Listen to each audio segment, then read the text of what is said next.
We've been waiting for this moment. Generations of innovation all coming together in one place. A pedigree of more than 70 years of NASCAR Cup Series history, from the past to the present, from Petty to Earnhardt to Elliott. Today, there's no more waiting. The future of NASCAR is now. Drive the next-gen cars today on iRacing and step into the next generation of racing.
Welcome to European E-Racing and the third round of the European E-Racing League. Today we're racing at the Jewel of the Desert Phoenix Raceway, located in Avondale just outside of Phoenix in Arizona. This track hosts two races of the NASCAR Cup Series, one of which is the final race of the season. It's a quite special track we're racing today. This design is unique due to the dogleg in the second corner, where you can go all the way down to the inside wall, but also because you have a track that doesn't have its start and finish line on the tri-oval, but instead they're having it on the straightest part of the track. I'm Jonas Force, and with me from Eason Studios in Stockholm I have Alexander Bengtsson as producer. And in a while we will hand over to our eminent team from RaceSpot that will provide the in-sim pictures and casting. And the RaceSpot team is built of the tech director Tyler Maxson, and the announcers Stefan and Lorenzo will take care of you in a while. But first, let's take a lap around Phoenix Raceway. We're running with Erik Lundberg from Street Trend Sim Racing, a team that we might see in the future in the EL. Crossing the 3-degree banked start-finish line and going narrow into the 10-degree bank turn 1 in a defensive line to not let Andreas Selander behind by. And then he will dive down the dogleg to make a shorter line and keep the car low into 3 and 4 to complete the pass on the inside of number 111. And yeah, you can see him hugging the yellow line all the way through. And a single line for this lap from Erik in 1 and 2. He doesn't change the line too much, actually. He could have taken a higher line before turn-in these 2 corners. Diving down the dogleg again. You can see you can go everywhere you want on this track.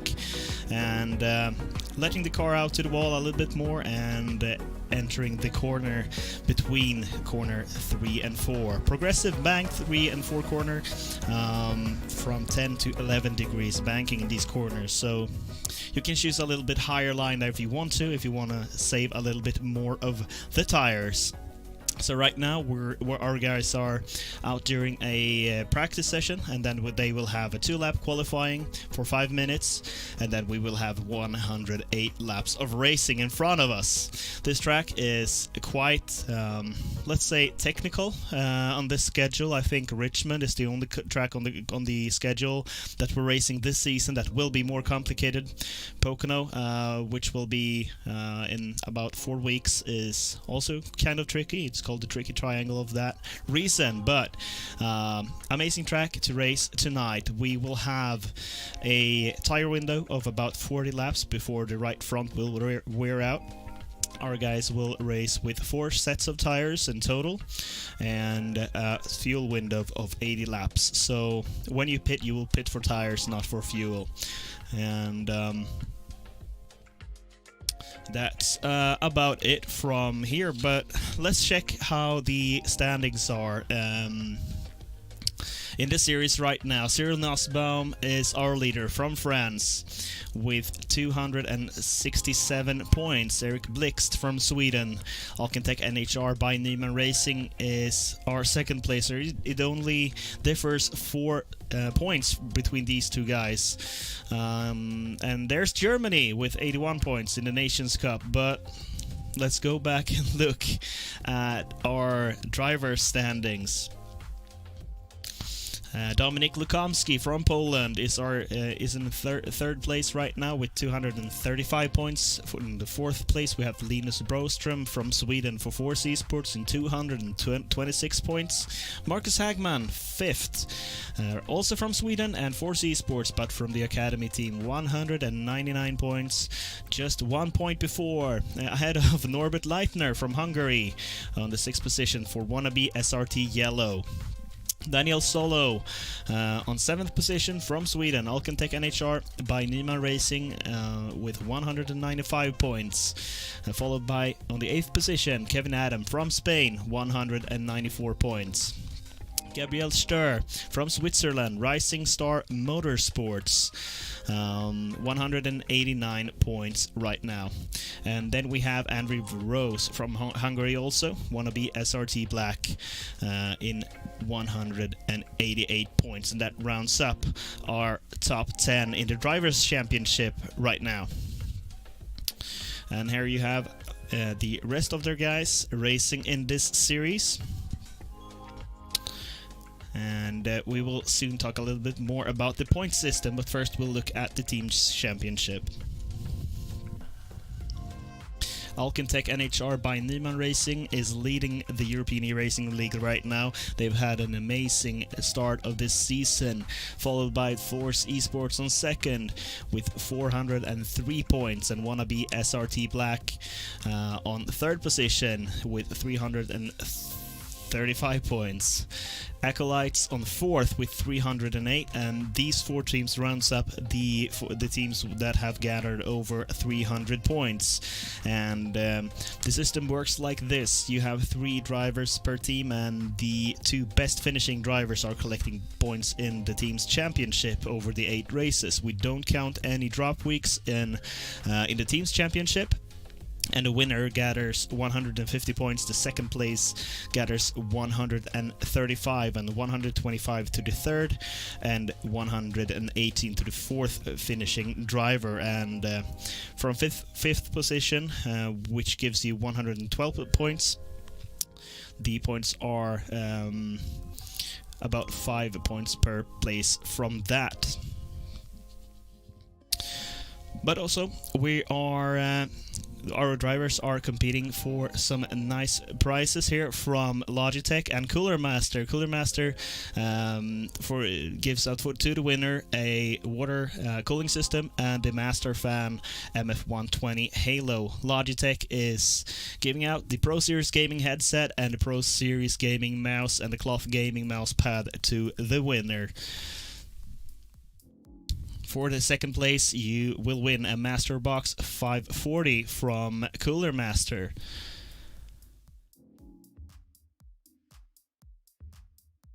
And a Pro Series gaming headset from Logitech. The third place will win a Pro Series gaming mouse from Logitech and a Master Air MA624 Stealth, and the fourth and fifth place will earn a double M 730 gaming mouse from Cooler Master. And that's what we're competing about, and also we're competing about €1,000 from Eason Studio in prize money that will be distributed over the top 10 finishing drivers. So a lot to race about here in the European E-Racing Series, the first season of this league. We will be back in the studio after a short little message from our partners.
And we're back in the studio, and in a couple of minutes we will hand over to our friends at RaceBot. But first, let's take a look at the roster. Can we see the Drivers' Championship once again here?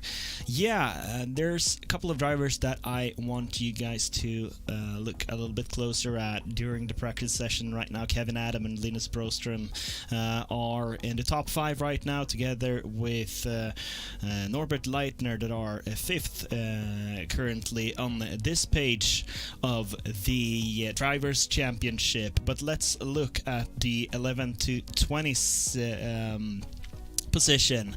Right now, Oisin Walsh is the fastest drivers on the track right now. He didn't race at Nashville. He won our premiere at Michigan, and I think that this will be our winner tonight, just because of the speed he has. But Alexander Arielson from Force Esports is just 0.02 of a second slower on the practice right now, so anything can happen between those two drivers. And we have about 10 drivers, the top 10 within 1/10 of a second on the fastest lap. But as we have talked about today, we only have 4 sets of tires. The tires will survive for 40 laps, so those who can take care of their tires will probably be the most successful guys tonight. Looking good for Alcantech right now, but also for Force Esports as Linus Broström climbs up to 3rd in the standings right now. So amazing race in front of us, and we will... I just got a question in the chat here from TBR, and he says, "All alone today, Jonas?" Not really. We're we are a lot of guys here, but I'm alone here in this studio. But with that being said, I want to see some racing, and let's hand over to our friends at RaceBot.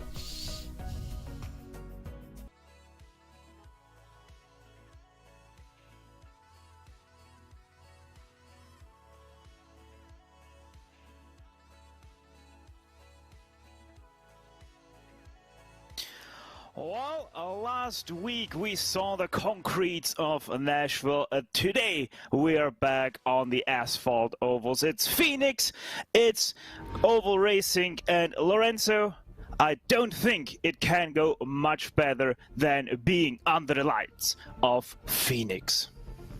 No, absolutely not, Stefan. A hard track to manage tires can get really tricky within the first few laps. But of course, we're seeing the previous iteration of the Phoenix track, or ISM Raceway, because now the start-finish line is just after turn 2 before they go into the dogleg. But it will provide a very interesting race for us to break down nevertheless for 180 laps. Yeah, 180 laps. Tires are expected to last somewhere around 45 to 50 laps. So, as Jonas Voss already told us, we most definitely are in for a tire race here today. It's a little bit of a different approach these drivers most definitely will have to take because of that, but also because of the rules that have been altered a little bit, because we do have an asphalt oval all around, even on the apron. The apron, even though it is heavily off-cambered, is fair game. Yeah, it is fair game for you to use the apron, just like real life and kind of like some of the official series that we run on in iRacing. So everything is fair game. Doesn't mean it's going to be easy to overtake those, Stefan. It just allows you to kind of like build an extra lane. You can go 3 wide depending on circumstances on the dogleg if you actually allow it. Yeah, the only real track limit that they have out there today is to stay right off the blue cone. That is the only track limit pretty much that they have while on the racing surface. So it is going to be interesting. And we have already seen the tires to drop off at around 20 laps. So that is the crucial mark. And as you can see right there, turn 40 exit. That grip, it goes all the way to the inside of the inside wall, and Lorenzo, I think this will be our main talking point. The understeer that we're gonna get out of turn 2 and the oversteer these guys will most definitely have to cope with out of turn 4. Yeah, and it's so hard to control. You can even see one of the cars skidding. I think that was Gabriel Stoll right there. That kind of like skidded off in turn number 4.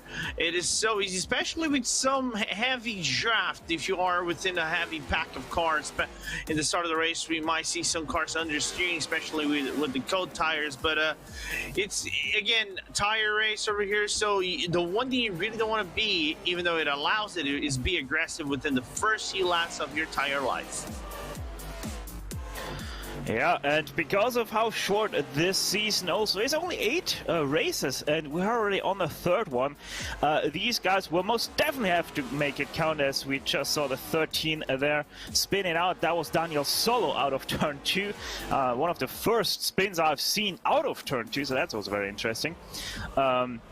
But yeah, most definitely, the racing will be on. The racing will be on for 180 laps. By the way, there was also a little bit of discussion about maybe giving these drivers a 5th set of tires, but the vote by the drivers themselves got rejected by a 7 to 8 vote, so they will have to continue to race with only 4 sets of tires.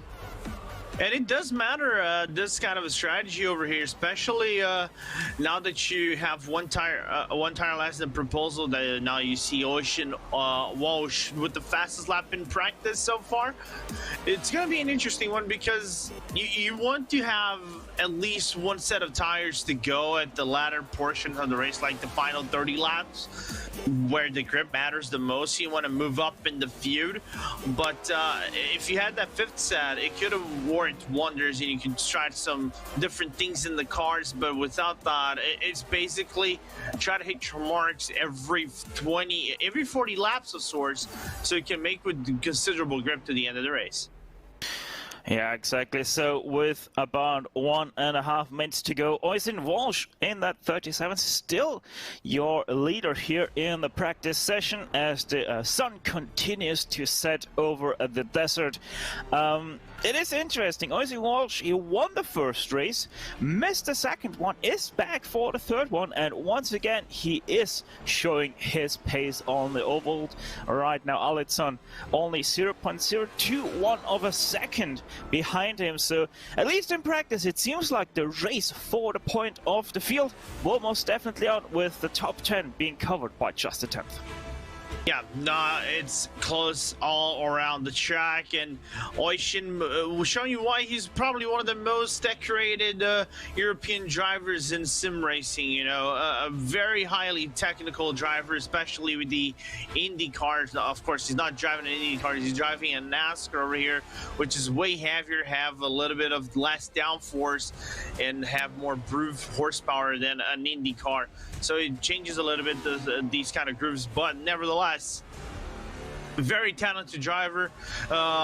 Should be the guy we should be looking for to win this race. But then again, every driver over here has an equal chance of winning it because they're so close to one another. Yeah, exactly. And obviously we also will have to see how the tires will hold up for Walsh during the race as well. By the way, to finish all of that off, you can go about 55 or so laps until your tires blow up. So there is a little bit of gamesmanship that you can play with, staying out long on the first stint so that you have a shorter last stint on your tires. But obviously, as we have been talking already for quite some time now, this race will be decided by the tire strategy, not by the fuel strategy. So with practice now finally done, let's see who is going to be the first one to set a time. And it is most definitely going to be extremely crucial pole position here at the ISM Raceway in Phoenix, Arizona, because just of how difficult, especially in the later part of your run, it can be to overtake someone. Yeah, and that latter portion, it becomes like who has better tires to go maybe at the final 15 laps of descent, I could say, like that, as we see turn number 1 being taken. Kind of like a very tight line going to turn number 1 here, Stefan. Then you have to open up the best you can to the outside and just go and dive deep into the dog leg. Let's see what Gunnarsson lap is going to be. But yeah, again, tires matter, but position matter here is the most. If you really want to be top 10, I think you're good. Eric Lundberg with the first fastest lap right now, 27.229, as Jonas Gunnarsson puts in a 27.253. So you can already see how close these times are. Just the first runs out there. Eric Blix, I think it was, oh no, sorry, I think it was Anders Selander who had a sort of spin in his first outing. That's why his first lap is 2 seconds off the pace right now. As Alitson goes to the point of the field in his 24, about a 10th ahead of Lundberg, but still a lot of times are missing. Yeah, now we see Oisin Walsh about to do spins! his first lap. Oh, no, that's not what you want to do, Oisin. He hits it. And that is disaster for Ocean Walsh because that was his first lap out, so he has only just one lap now in reality to make his qualifying count. And as we know, in oval fixed racing like this league is, they use the fixed baseline, by the way. The second lap is really where your speed counts. Yeah, it does. The first one, you kind of like build up heat and speed, and especially you see drivers taking that high line usually more than anything whenever they launch into turn number 1 and try to build up the steam going to lap number 2. As we see Tony Oivinen right there about to wrap up his first lap. So he's about to open up his first fast lap right here, as first lap is a 27.489 for the 84 car. Yeah, and even that lap that we saw from Ocean Walsh, that near spin with the wall hit, there we go, that was already a second lap, so Ocean Walsh is going to start from the back of the grid. So that's already huge news in that kind of sense, as Stör goes up to the second place outside of row number 2. As Linus Broström is now gonna complete his lap, right now sitting in 4th place, the 71. Can he improve? Only it's gonna take 2/1000 of a second, and seems like that was a no-go for Linus Broström. Yeah, unfortunate to see our fellow race spot commentator not being able to get that lap that probably wanted. But as I think everybody took to the track, I think we can start to take a look on our grids in a little bit. Yeah, in a very deed, it seems like that the guys that still owe us a time all have had problems in their qualifying runs. And actually, Ike David, Norbert Leitner, and Jake Forster could still go out there, but with less than a minute to go, 45 seconds to be precise, it seems unlikely that they will do exactly that. And then for those who haven't taken, actually, for those who don't know, it's the gritty for those who have not taken a lap or not being able to take a lap. It's kind of like divided by the I rating. So from the looks of it, it looks like that Ocean will be the first car in this 18 car field that we have. Then it's gonna be just who gets the highest I rating, and then the lowest I rated car stays all the way down in the back. Yeah, so just like in official racing, also for league racing, the rest of the grid, as I said, will be decided by the I rating. So with the checker flag out now officially in the qualifying session, let's have a look at the starting grid for this race here today at the ISM Raceway in Phoenix, Arizona. Alexander Arlidsson is going to start your race in the 24. Alongside him will be the Swiss of Gabriel Stör. Marcus Hagman will be starting in 3rd place alongside Linus Broström. Erik Lundberg will round out your top 5 in qualifying, with Eric Blix lining up alongside him in 6th place. Starting out the 4th row, that will be the 33 of Jonas Gunnarsson. Alongside him, Robert Elling in the number 82 of Force Esports Academy. Daniel Solo starting in the 9 in the 13. Alongside him, rounding out your top 10 of this field, Tony Oivinen in the 84. 11th place is the 74 of Dominik Lukomski, there we go, with Martin C. Capel rounding out the top 12, and that is also the second last car to qualify. Andre Selander in 13th will be your last car that has taken the qualifying. Ocean Walsh, big news right there, 14th place for him as he invalidated both of his qualifying laps, with Kevin Adam rounding out the top 15. Norbert Leitner starting in 16th, Ike David and Jake Forster will round out your 18-car field here today. Lorenzo, give us an outlook on the first about 15 laps of this race. It's going to be an interesting one. I think it will be more of a chess battle.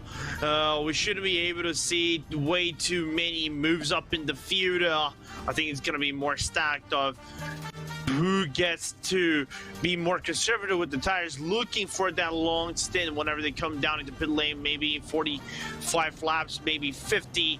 So again, tire race, it is going to be key to try to move up in the field as fast as possible. But then again, you have to play with your brain because you have 18 cars, not a big grid.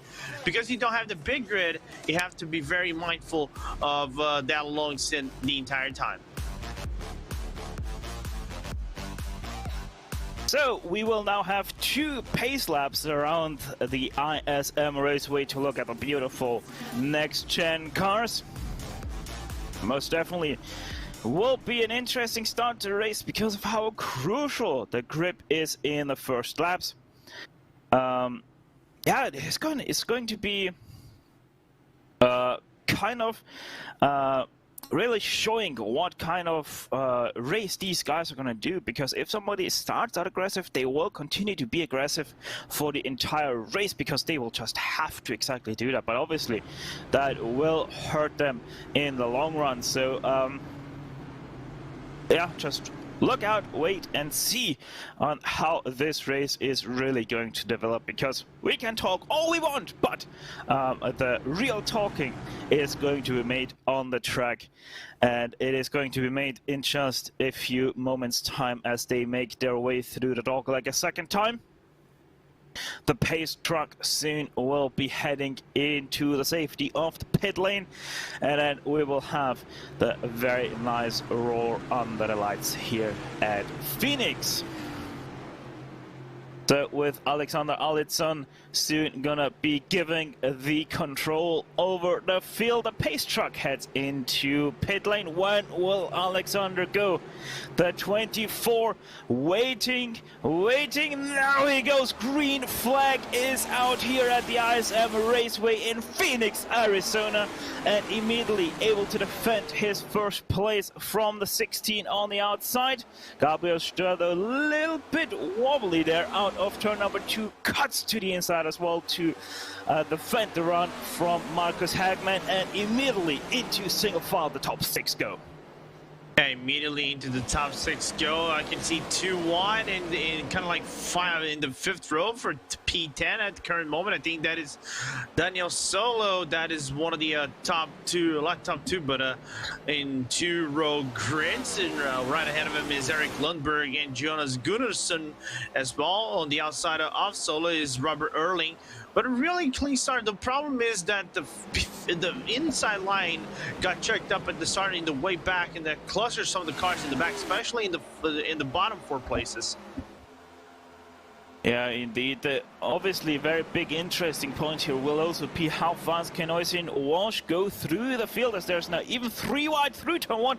A little bit of door banging as well between 74 and the 81. I think that was 82. Sorry, Robert Erling that was. So already starting to see aggressive moves in the midfield. Didn't really expect that another 3 wide with Oisin Walsh to the inside. 74 door bangs with both cars, and that is gonna make him lose another position. Aggressive start already by that 74. Yeah, Lunkowski getting a little bit more aggressive than I anticipated at the start of the race, going 3 wide. Door banged Robert Erling on the outside, but managed to get away clean. But this one nearly could have been disastrous for Oisin Walsh, Lunkowski, and also the driver out of the 64, which is Martin Kapal. But now all of them themselves falling into 1 row whatsoever, and I hope it stays like that for a few laps right now. 37 of Oisin Walsh goes to the far inside of the dogleg. Haven't seen many right now as of yet that have really gone deep into the dogleg, surprisingly. Wanting to keep those tires a little bit more fresh than that, with going to the dogleg, obviously a little bit more pressure on the tires.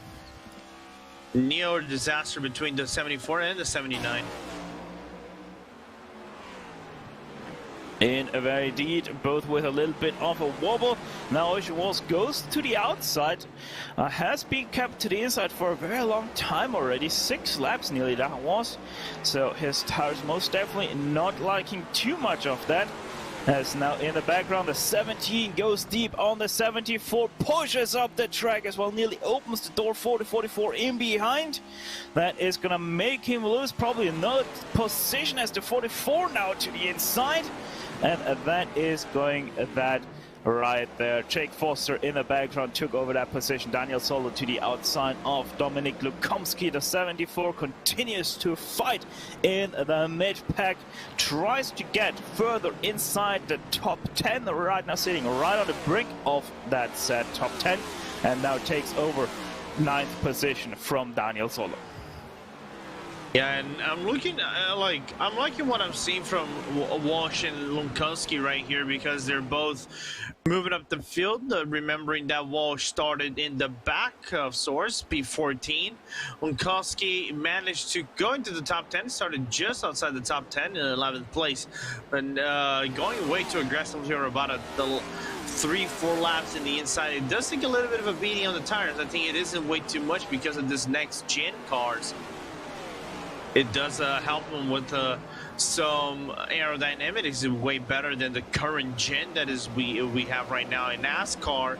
So I think it minimizes the tire damage, but still, you're still trying to look for that tire life in the latter portions of the stint, as now drivers all funneled in close to one another between Lukomski, Forster, and Solo. Yeah, indeed. By the way, top 5 are starting to drive away a little bit from the rest of the field, as you can see on the left-hand side of your screen. The gap is about 1.2 seconds at this point already, as Lundberg and Adam are fighting for 12th place in the field right now, still going side by side into turn number 1 and 279 in the inside. Adam should hopefully have this move done by the end of this dogleg, and sure enough, 79 up to 12th place. But right now you can see the importance of the outside as well there, Lorenzo, with the 17 getting a very great run. Hey, you have to. It's kind of funny. Phoenix is one of those tracks that you can ride so close to the wall, especially going to 3 and 4. And still get away with it, because on the latter portions it kind of becomes the line that you have to take. So whenever you go into those turns, you have to carefully manage the car and just try to avoid the wall, because like risking, kind of like nudging the wall gives you some sort of aero damage, and in these cars they're sensitive to aerodynamics, so you can lose easily 3 or 4 spots just because you had a little slight brush in the wall. So even though they're kind of like glued to it, and Eracing did some great improvements of riding the wall of sorts, the physics into it, it still doesn't mean that you can get away with it cleanly every single time. While the 44 of Jake Foster has gained 8 positions, and the 37 of Ocean Walsh has gained 7 positions, Daniel Solo right now, and also Eric Lundberg in that matter, a little bit quite contrary story right now. They have been dropping heavily already. Solo from 9 to 12 and Lundberg from 5 to 13, as they now even come together right here on track. So the 17 and the 13 extremely struggling right now, or maybe it's just them saving just that much of the tire. Plus, if you really want to save tires right here, Stefan, I think this is the way to go. You probably want to save at the start, then try to get a really, really strong run at the latter portions going to the first pit stop. Because I think what happens after the first pit stop, I think the grid breaks off a little bit more than usual, unless we get a yellow flag, of course. And naturally, because you're doing those different strategies by breaking off, you don't rely on dirty air or being within a draft of cars or a train of cars like you're seeing right now with this 6-car feud close to one another. Yeah, and especially with the number 13, that's why I really am thinking that at least Daniel Solo is just saving that much tire. every single time you have seen that 13 on screen, he was to the outside of cars. Most definitely seems like he loves to take the high line, doesn't really want to defend, doesn't really want to fight right now for these positions, just takes the race as it goes. Also, always stays on the banking when it comes to the dogleg. So, yeah, 13 and 17, if they really are saving tires, or pretty sure with the 13, but also if the 17 is saving tires, they're doing probably right now a very great job at just that, and that is just going to extend not only their tire life, but most importantly, that's also going to extend their tire time, because the faster they can go in a later run of the stint, the more time they're actually gonna gain compared to the tires that are right now trying to hang on to their life.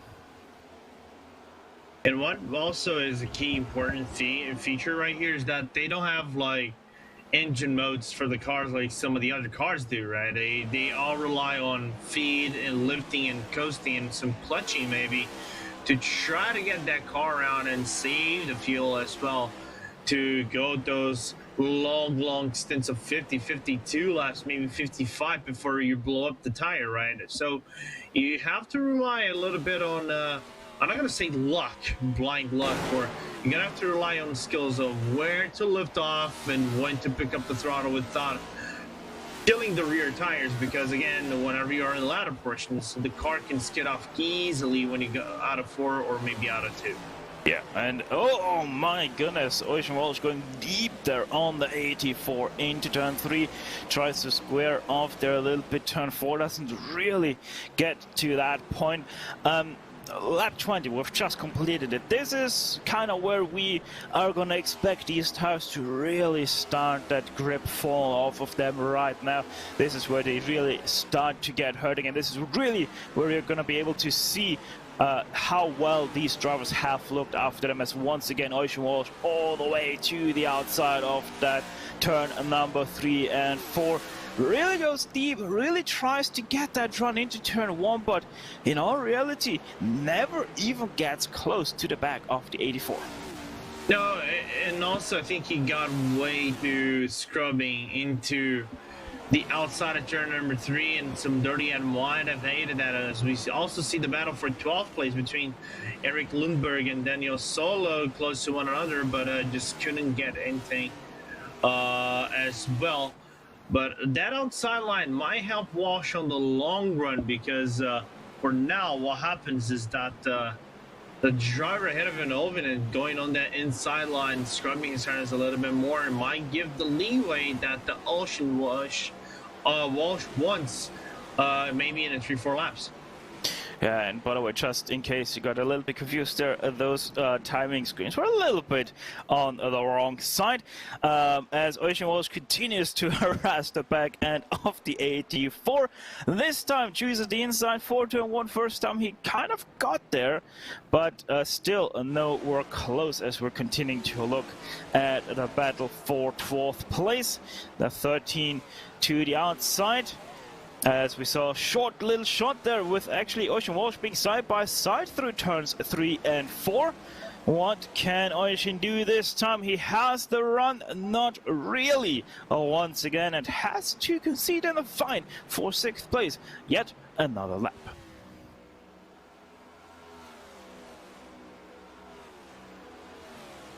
While they're fighting so hard though, Jonas Gunnarsson up ahead in 5th place. He's starting to drop off and drop towards them ever so slightly. So might even soon see the battle for 5th place rather than 6th place right now, as Jonas Gunnarsson just riding on his own at 28.528 versus a 28.505 of Tony Oivonen in behind him. So they're not rapidly closing in, but even though they're fighting quite hard, they are most definitely closing in. Yeah, catching by those milliseconds every single lap, it does matter, you know. On this kind of run, you want to catch up as swiftly as you can, but you have to be progressive. You cannot think about 3-4 laps ahead. I think you have to think maybe 7, 8, 9 laps and try to build up the run to get closer whenever you can, and then get a good running for overtakes. But what it does feel like for Walsh is that Oven is doing his best to kind of hold up this 5-car train that he has back to him, because on paper looks like he is faster than all of them, these 5 cars, but Oven is doing a stellar job of, you know, keeping his line, keeping his cool, and not giving any edge to those 5 cars. A little bit of a mistake from Tony Oivonen into turns 1 and 2, but didn't really open the door there for the 37, and that is most definitely a bump to the back of the 84. Gloves are off from Oisin Walsh, but still no avail for him to get past the 84. What will that 84 do in response now? Is to continuing to close into Jonas Gunnarsson. The steps that they are taking are getting increasingly bigger as well, as is the lunge from the 37. Alcantech NHR by Simulab driver.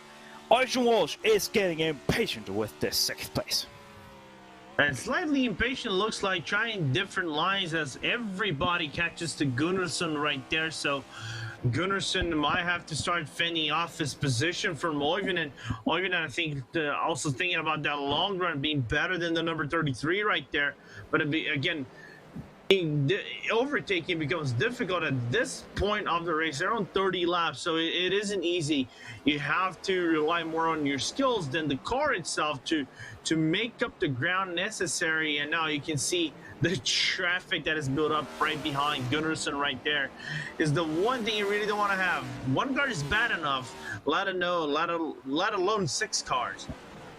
15 laps until the pit window for the tires open up. 45 is where you want to hit your mark, and that is hitting the other driver. What a save from the 33, though. Keeps it clean, keeps it green, but Oisin Walsh loses 3 positions, and the 33 even more. That was 5 positions lost, but thankfully didn't lose the car.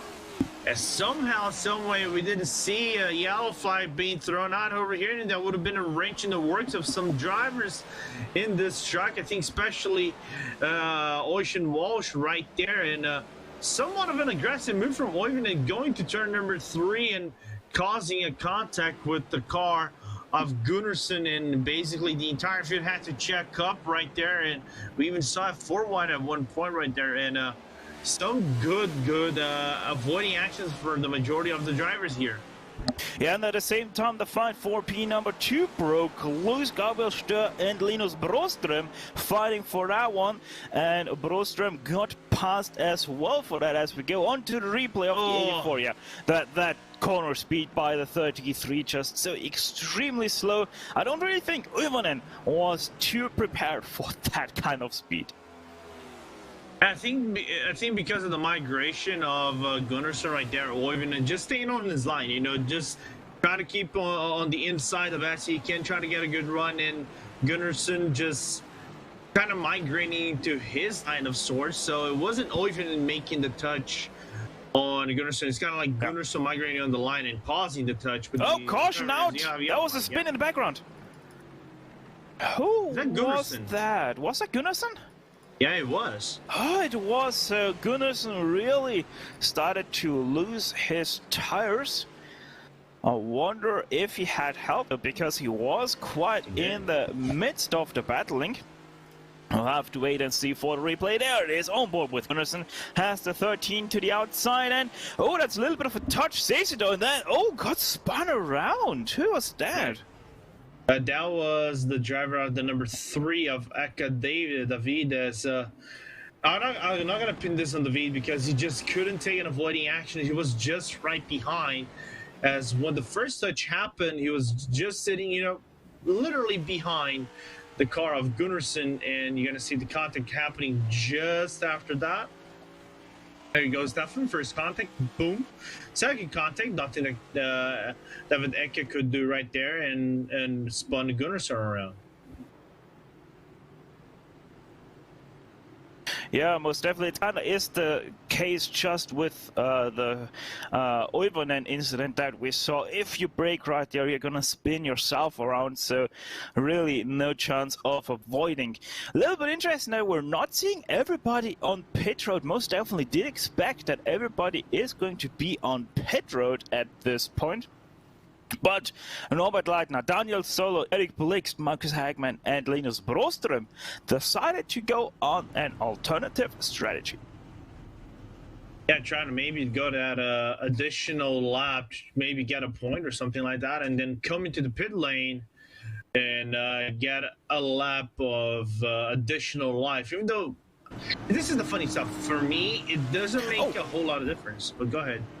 Sorry there, Lorenzo, the 16. Long stop for the 16 because I think that 16 missed their pit stall. So Gabriel Stör losing out on the pit lane run on even Toni Oivonen.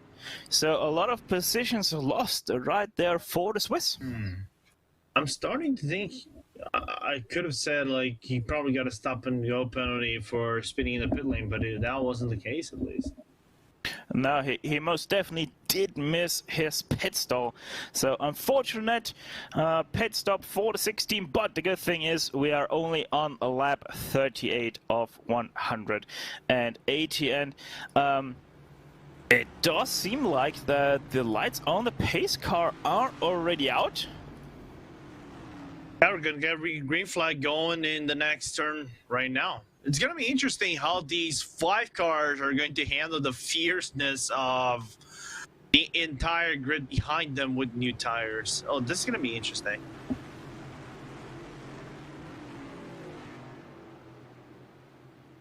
So with the pace and lights already out, since we do not have a lap down car, I think that's the reason why we had such a short caution. Didn't really expect that, and Linus Broström immediately on the loud pedal. Marcus Hagman was waiting for it though. They are continuing side by side into turn number 1 and 2, but do remember that they only have about 20 or so laps left on their tire before it blows out. So these guys are to be expected soon onto pit road, and we have another yellow flag. Another caution. It's Ocean Walsh. It's Ocean Walsh who brought out the yellow flag. Yeah, Walsh got into some touch with Gunnarsson in the start, in the beginning of the dogleg. You guys are gonna see now on the replay what happened to the Alcantech and HR driver going to the dogleg. Got a little bit loose. I think touched Gunnarsson. That was on the outside line, and unfortunately the car spun around because of the cold tires. And Eke David just couldn't do anything whatsoever to get into contact again. Yeah, so with a quick succession of caution and with the big bummer of Ocean Walsh not having the best of luck anymore in the first half of the race, we're quickly gonna step aside for a little bit of an announcement from our sponsors.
And the green flag is back out at ISM Raceway in Phoenix, Arizona. Linus Broström, for the second time here today, leads the field away from a green flag.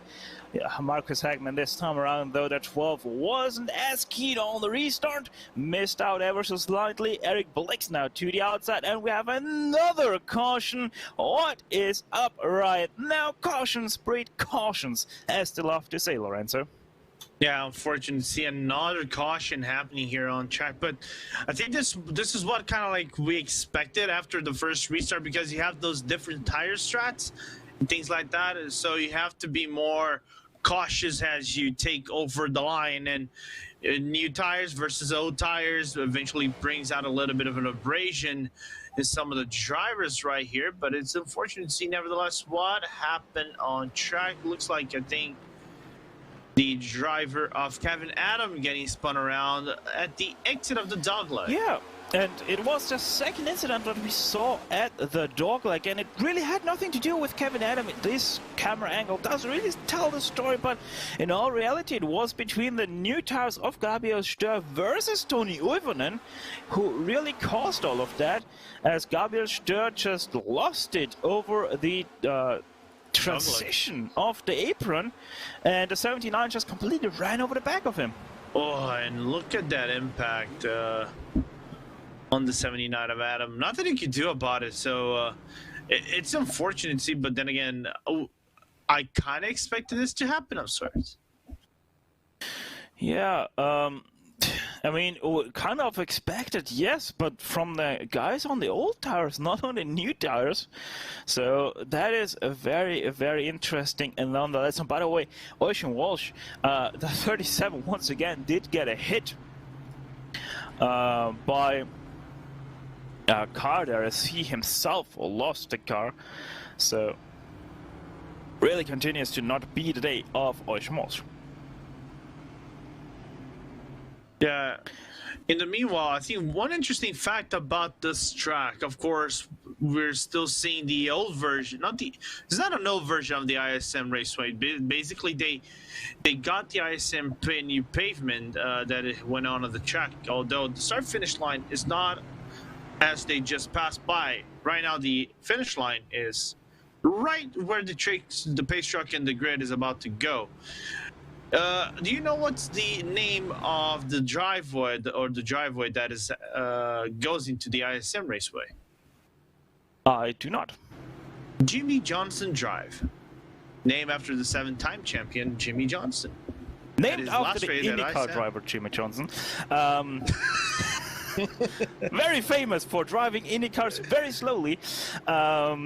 No, just kidding. He was doing a phenomenal job in his first year in the IndyCar, so you really have to say it. As Benny the Pace truck driver in this case goes into pit lane once again. Linus Broström for the third time in a row on the loud pedal, and there is another wreck, this time for second place. That 24 into the 95 spun around, fourth caution in a row. Oh my god. I'm a little bit astounded with this one. Oh, what happened? Oh, both drivers looked like they met midway going to turn number 1. It's the battle of, trying to get the best run into turn number 1 right there. Is going to see Adidson getting into what looked like Eric Blixt into the start of turn number 1, and both of them got together. That was target fixation from the 24 at the very best. Did follow the 71 of Broström and didn't realize the 95 was still driving on their line straight as an arrow. And yeah, just kind of a brain lapse there from the 24. Really nothing I think the 95 could have done there any different in the very end. Now I'm wondering how many green flag laps we've had since these 3 back-to-back restarts. Probably 3/4 of a lap since we had the first caution. So those who are in 12 laps in the stint, basically haven't wasted their car tires, as I just saw Eric Blixt missing the pit stop for a quick second. So, yeah, Eric Blixt into pit lane, but that is to be expected as the 95 was involved in that crash. Eric Lundberg went not into pit lane. Linus Broström, though, he did go into pit lane, the 721, so he calls quits to his tires after 49 laps. Also, he's still in pit lane. That is a little bit surprising. Yeah. That was an extremely long stop. Did Broström in Now, he had no contact, at least none that I know of. Maybe he just had to step away for a second from his rig or something like that. Or maybe he does have a little bit of right side damage. Either way, he is no longer in the lead, but we do have Toni Oivonen now in the lead.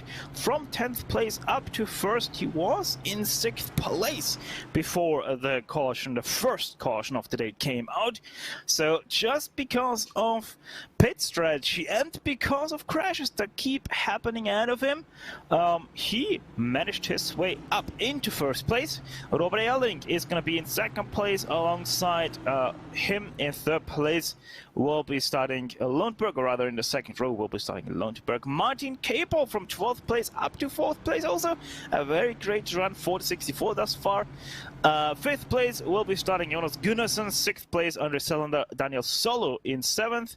Lukomski 8th. 9th is Gabriel Stör, who after he caused the 2nd caution of the day went from 2nd place to 9th place. And Hagman, Marcus Hagman that is, from 3rd all the way down to 10th place. That is your starting order in the top 10, at least right now. Alidson, by the way, I think he is still driving. Yes, the 24 is still driving, but he will be driving with a torn up back. You can see him there on the left side of your shot for a brief moment. That was him trying to get to the back end of the field. So we still have 15 cars that will be racing. Alexander Alidson, the last car to take the green flag, and he's also the last car on the pace, or rather on the lead lap. Ocean was also still with us, as I think we're getting ready to take the green flag. Yeah, we are in, just for a little fun, let's get the green flag. Go ahead, wow. Take it away, Stefan. Did not expect that from Toni Oivonen, nor did the rest of the field. Look at that gap that he was not again. A cylinder is around the 140 and a 33 come together, but the green flag stays out as we continue to have also 3 wide in the mid-pack. Ocean Walsh to the far inside, that is. The 12 and 71 to his south side. All keeps together and clean, it seems like, as the 12th, a little bit of a pinch there onto the 37. My goodness, how close were we there to a 4th yellow flag, Lorenzo? Yeah, as we're gonna look on the replay what happened to Andre Selander right there. Yeah, just getting T-boned by Jonas Gunnarsson, and somehow, some way, they still managed to stay in the inside line. Everybody deviated and no major drama happened whatsoever. As I saw problems with Ocean Walsh on the restart. I think he dropped 1-2 spots back, but now have to fend off the driver of Linus Broström, which again has those better tires than compared to Walsh. Yeah, not only that, but Walsh also has still that damage on the left side. You're able to see it quite nice, and he adds to that damage. Caution is out, 37 around into the saver barrier as well. That might just be the day for Ocean Walsh, as 4 cautions are out. 2nd time he is involved in one. And we nearly had an incident right after that. As we look on the replay, what happened between Broström and Walsh. You're going to see Walsh on the outside line. Linus just would a better run because of the better tires and made contact with the car of Walsh on the outside line, spinning the 37 around and into the barriers when the 37. Yeah, it kind of seems like 71 got ever so slightly loose there before hitting the 31. Yeah, either way, the day continues to go from bad to even worse to even more worse for Ocean Walsh. So I think at this point I would be thinking about parking the car because it only keeps on getting worse for him. Eric Blix and Gabriel Stur onto pit lane they go to get a little bit more of that repair underway. 24 joins them as well as the 140 and 37.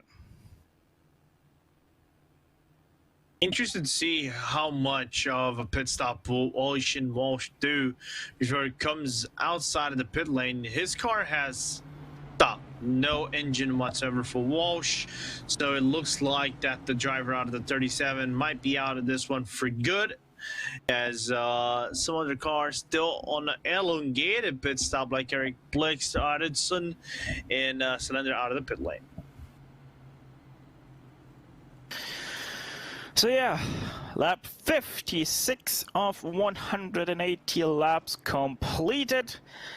Sadly, we really haven't seen too much green flag racing since lap 38. So pretty much nearly 20 laps have been served under caution. A few green flag runs have been dotted in between those last 4 cautions as well. But in all reality, this race has gone from very clean to very not clean, basically. Lorenzo, but in all fairness, this is also Phoenix. Yeah, this is a track that kind of invites a little bit of I don't know if it is aggressiveness the best way to call, but some sparks, attrition. That's a bad way to define it.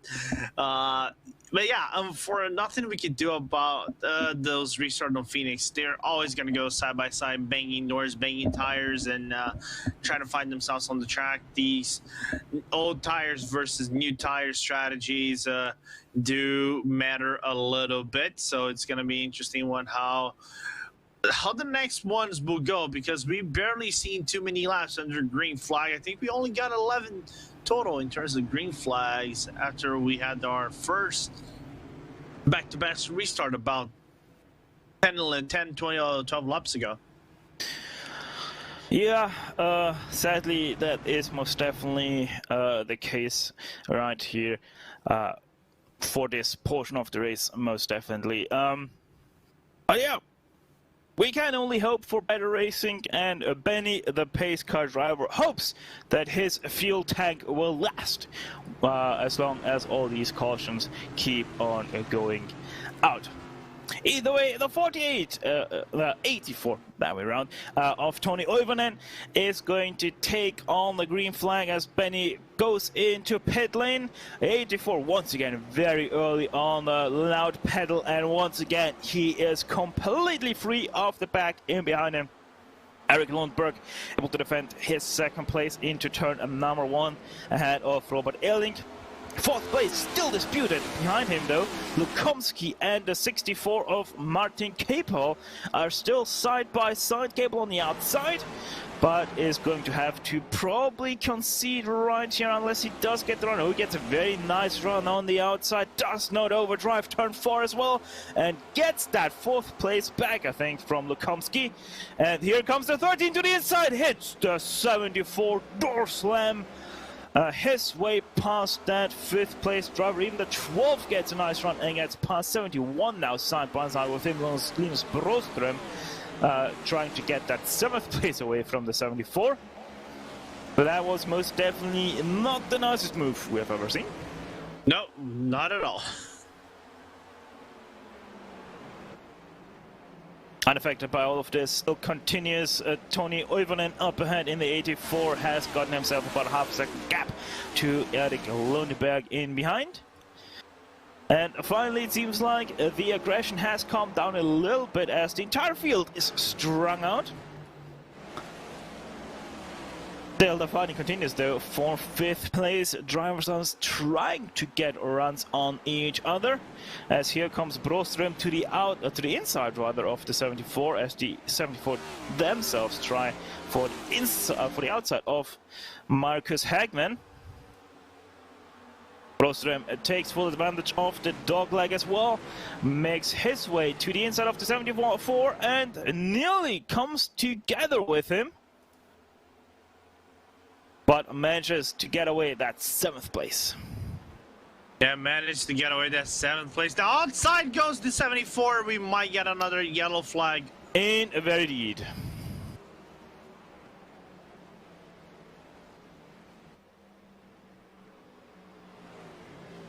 Caution number 5 is out, and you know what? I kind of think that was a little bit of a hardware malfunction there for Dominic Lukamski. Looked like it. He just darted to the outside wall and kept it in there. So let's have a look here once again on board with Dominic Lukamski. Comes out of turn number 4, shifts up to 5th gear, turns in, and then just okay. stops. I know what happened. His VR died. Oh no. Oh, virtual reality. When are you going to function properly in a sim racing race? Yeah, Dominic Lukamski writes it in the driver's chat.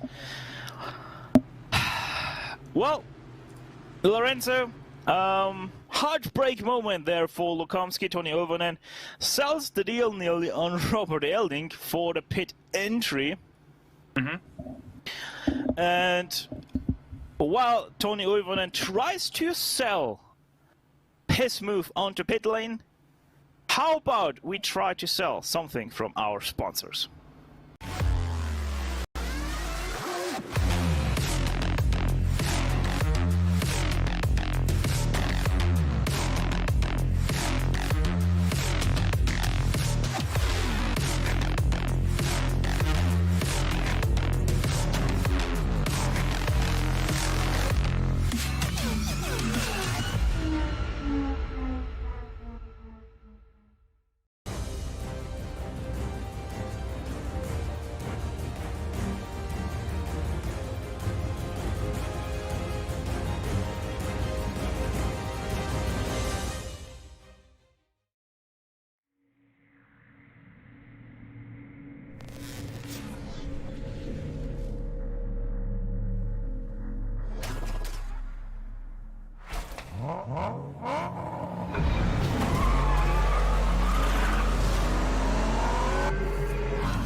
Just as Benny, the pace car driver, Dominic Lukamski is as much out of this race as Benny is still out there on the racetrack. Lights are also out on the pace track, so we're going to go back to green flag racing, which is very much appreciated as we continue with 14 drivers on the track. Dominic Lukamski joins the list of retirees alongside Jake Foster, Kevin Adam and AK David. 8 rows of cars will take the green flag. Will Tony Oivonen try to go early once again? We have seen 2 restarts from him. Both times he tried to do exactly that. What will he do this time around with the 82? to his outside.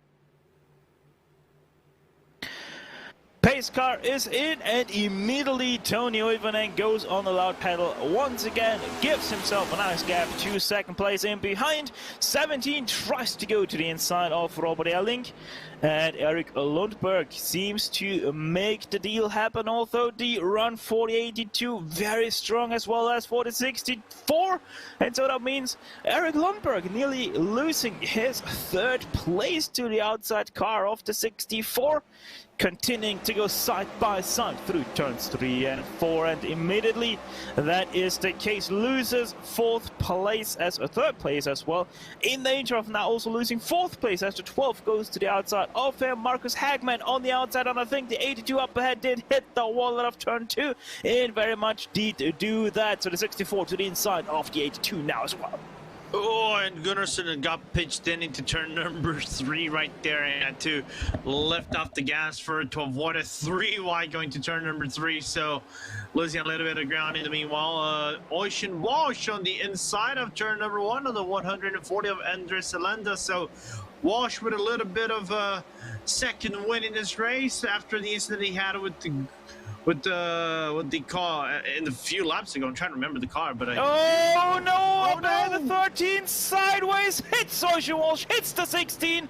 There's mass carnage right there. 13 spins back onto the track, but the race stays green as there's no car coming up. Can they get it go running again? Yes, they can. 13 and 16 again on their way. Caution stays in the pit lane rather, so we are continuing on the green flag run. Great news for everybody, but especially for Tony Oivonen as he continues to grow the gap back to second place. And Ocean Walsh has to bring the car into the pit lane, so I think he got a penalty after this one. So that is a heartbreak for Ocean Walsh right there, as we still have battles for the top 5 right here. Nothing is settled so far in this wily whack race. Yeah, I feel like Ocean Walsh has just gone over the 17x incident limit right there with that hit. If every single contact that he had was a 4x, that most definitely would have been his 18th incident point. So really not the day for Ocean Walsh, as I think he is once again back out onto the track. Yeah, he is, but he is now nearly a lap down on the entire field, as Tony Oivonen starts to get reeled in now by the 82 of Erling. Gap down back under 4/10 between the two, as there's a little bit of a slide for the 82, so the 64 immediately to the outside tries to take advantage of that. Erling is able to defend his second place for now, but is slow through turns 1 and 2, so the 64 gets a nice run, stays outside though, does not go into the dog leg with the 82. And it's funny to see this race of two spectrums of sorts here, Stefan, thinking that Robert Erling in the start of the race was the last place car in the field. Yeah, indeed was last place car, but is able to most definitely, at least for right now, turn his racing luck around. Did lose that second place though to the 64, so now Kaplan up into second, trying to chase down Oivonen, who, because of that battling, got his gap back up to over 7/10 between those two.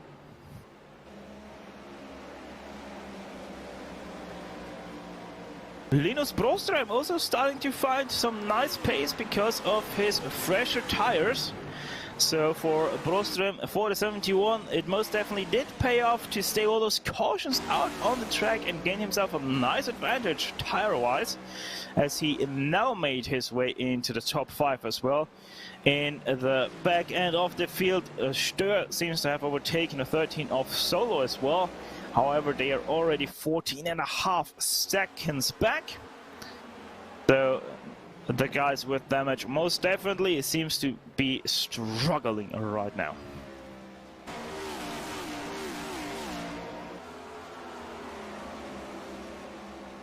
Cars fly by just as the laps do, and Ocean Walsh, in case we still have any fans of him out there after his very disastrous 30-lap run earlier, he is continuing to drive away from Tony Oivonen, so he is at least right now in no danger of getting a lap by him.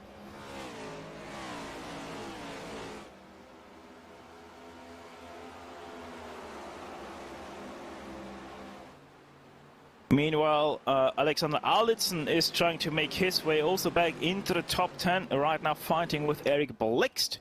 That's why you can see him moving up and down the scoreboard right now, but seems to have secured that place.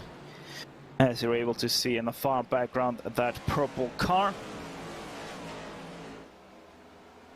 Interestingly, I really have to say, Capel just not really able to keep much speed in that car compared to what Robert Elling is right now doing. Continues to get harassed by him, but Elling just seems to be content with sitting right here, saving tires, because every single time he goes for that move, he backs out once again. Yeah, and that, again, that's a really smart from Erling. You know, as we say about when he spins around, still stays on track though. Wow, once again, great commentator's cars. Driver.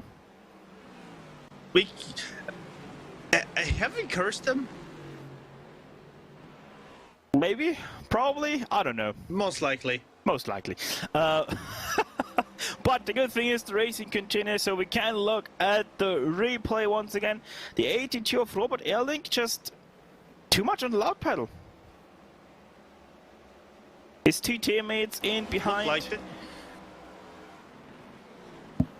Oof. Yeah. But then again, it's that talk of, you know, getting early on the paddle sometimes doesn't do you wonders, especially in this latter portions. And I mentioned that the cars like to skid, especially out of 2 and 4. So that might have happened early, aided with the fact that you had dirty air as well. So unfortunate to see the 82 lose a few spots, but it's still within the realm of the top 5 right there.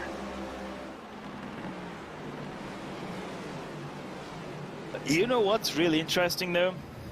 It is that third place driver right now, Linus Broström, continuingly to close that gap to Oivan and continuing to be the fastest car out there. Mighty impressive what Broström is right now doing with that 71.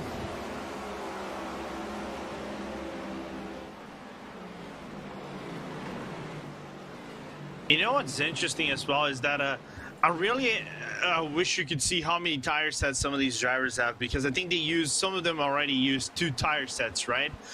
So we're approaching the halfway mark of this race. We're 9 laps away. And sorry, not 9 laps away. We're 7 laps away of sorts. So we're approaching that halfway mark, and having those tire sets, especially for longer runs, it's important. If you have 3, you're golden. If you have 2, and maybe have to negotiate here and there to see where you're standing best in the track, as we see the number 12 trying to move up the field, just cannot get any run whatsoever on Broström. Yeah, I mean, technically, if you're taking your tires exactly at the quarter marks, you won't have any problems either. But obviously, right now in the golden position, that is Linus Broström, because he is only on his 2nd tire, and he continues to be just that much faster than everybody else. So that's why I'm most definitely thinking that Broström is right now the driver with the best cards in his hand, just because of the tire situation that we're seeing from him and the pace that we are seeing from him. So we'll most definitely have to continue to look at that 71 as to how the others are faring compared to him. Absolutely. And what I like as well is that despite this restart and the field still being within the 1 lap, the first car in the back is Ocean Mosh. He's nearly going to get lapped by the lead in a little bit. Is the fact that first, everybody's on the lead lap. Second, top 10 is not wholly separated, so there is still a realm of possibility. Just one spin or one small mistake, you can lose 3, 4, 5 spots, because everybody's so close to one another. Just because of those yellow flags playing into effect, and you have to, you know, kind of consider who has the better tires right now, because it is so different. Yeah, exactly. The tires are quite different for a lot of people right now, so we are not having exactly the clear picture as to how this race is going to play out. However, Toni Oivonen is ever so slightly starting to creep away again from the 64 after being closed in by him. Seems like Kapal has used a little bit too much of his black rubber and is starting to drop away again. Also, as I said, Ocean Walsh is starting to get caught again by Tony Ovonen. So seems like we'll soon have our first car 1 lap down, but the good thing is for Ocean Walsh that if he would be getting lapped, the gap to a solo is quite large still, so he would continue for quite a while the only car 1 lap down, so he would still always get that lucky dog. Yeah, and that's good for Ocean Walsh right there, being the lucky dog constantly. Well, unless something happens and Daniel Solo is also overtaken, but we have to take into effect that Oivinen is not catching hard Ocean Walsh. It is catching by marginal gains, like 0.2 of a second, maybe 0.3 of a second, or 1/10 of a second, because Walsh is not being slow. He's just as fast as everybody in the grid. Yeah, he would be most definitely fighting right here for second place as well if he would be here, just judging off his pace. So the pace is very good. He is doing a very nice job to continue to try to be up here, as Leitner and Erling are continuing to fight for that 6th place in the background. And now it seems like a little bit of team orders here. Hagman goes past Broström for 3rd place. And it's Lundberg trying to do exactly the same right here as well. 71 is kept on the high line and probably is also kept to losing positions right now. Yeah, and you can see that the 71 of Broström fighting back on Lundberg right there as they go into the inside line. That outside might benefit Broström a little bit as he gets the better run and he doesn't use the dog leg. He just uses the line of the dog leg. As we see 3 wide as Norbert Neidler decided to join in the fun. Yeah, a little bit tight for the 71, a little bit wide for the 9. Doesn't give much room to the 17, but the 9 makes the most of it. Tries to block the run from the 17, does not succeed. The 70 runs into him, into the 71, into the wall. Many cars are damaged, but the green flag continues to be waving.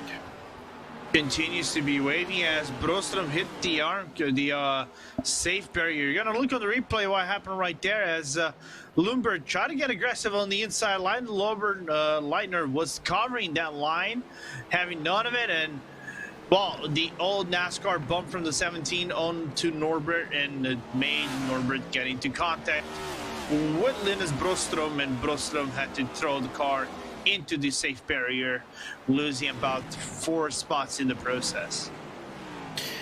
Yeah, the safer barrier doing a great job, but the big news comes in for Linus Broström as he does not have a front end anymore on that number 71 because of that hit with the outside wall.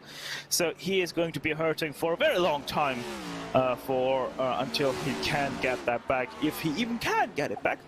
Well, you have to look at it this way. At least his car is air-cooled from now on.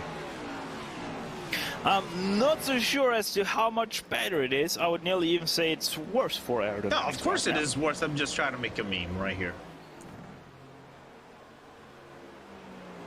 However, if the 71 and the 24 would switch their cars around, they would have a clean car again, because the 24 is missing the rear end, the 71 is missing the front end.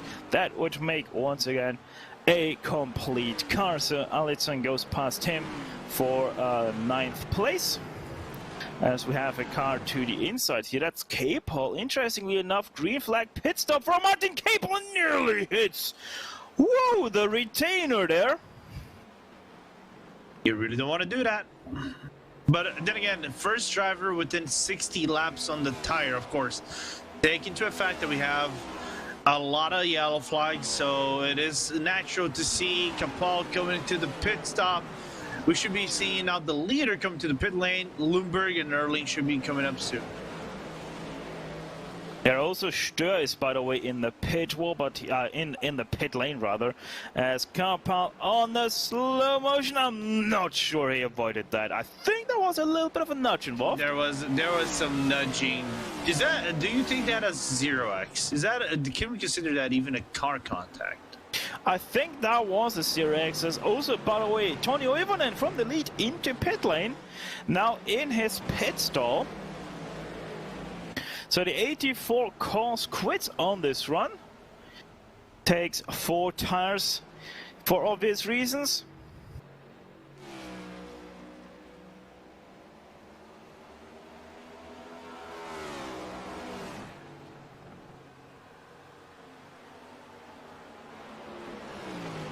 Still stationary in his pit stall, by the way.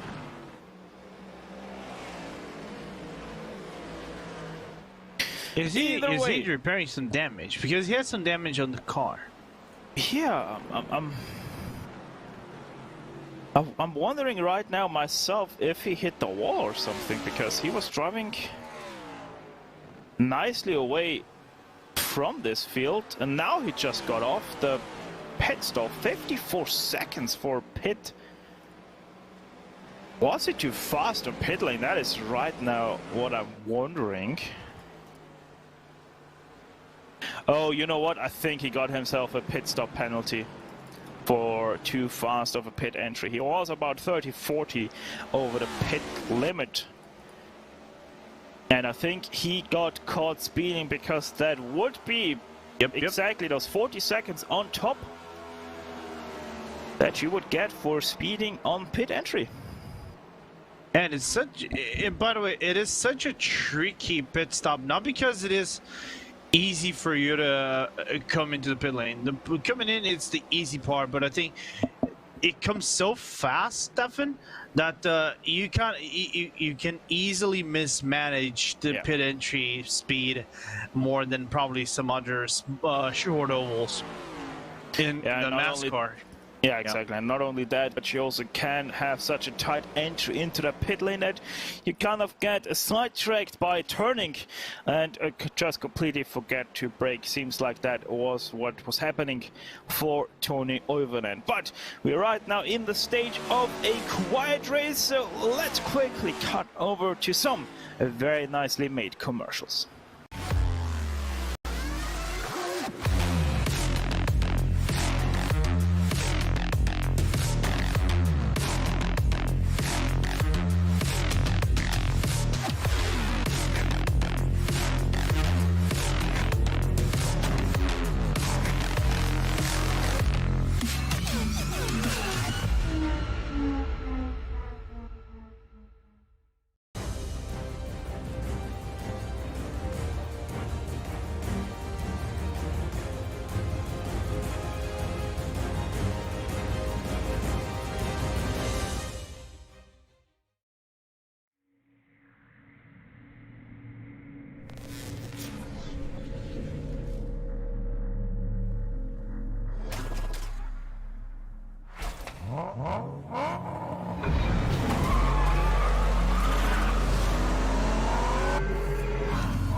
We welcome you back with second place, the number 17, Eric Lundberg, after he just took over the second place from Hagman, who decided to go into pit lane himself. The green flag pit stops are in full swing at this point in time. Norbert Leitner right now your leader, but a second ahead of before mentioned Eric Lundberg. Andres Elander, after his mishaps after the last caution, is back up into third place, but still owing us a pit stop. Yeah, a lot of drivers need to come into the pit lane. For example, Lundberg on aggregated stint, he's on 73 laps. The only driver who went longest than him, Gunnarsson, on 74 laps. But we have to take into consideration like tire life, probably on within the 49 to 50 laps, maybe reaching 52 depending on circumstances right here. So they are due to come to the pit stop anytime soon.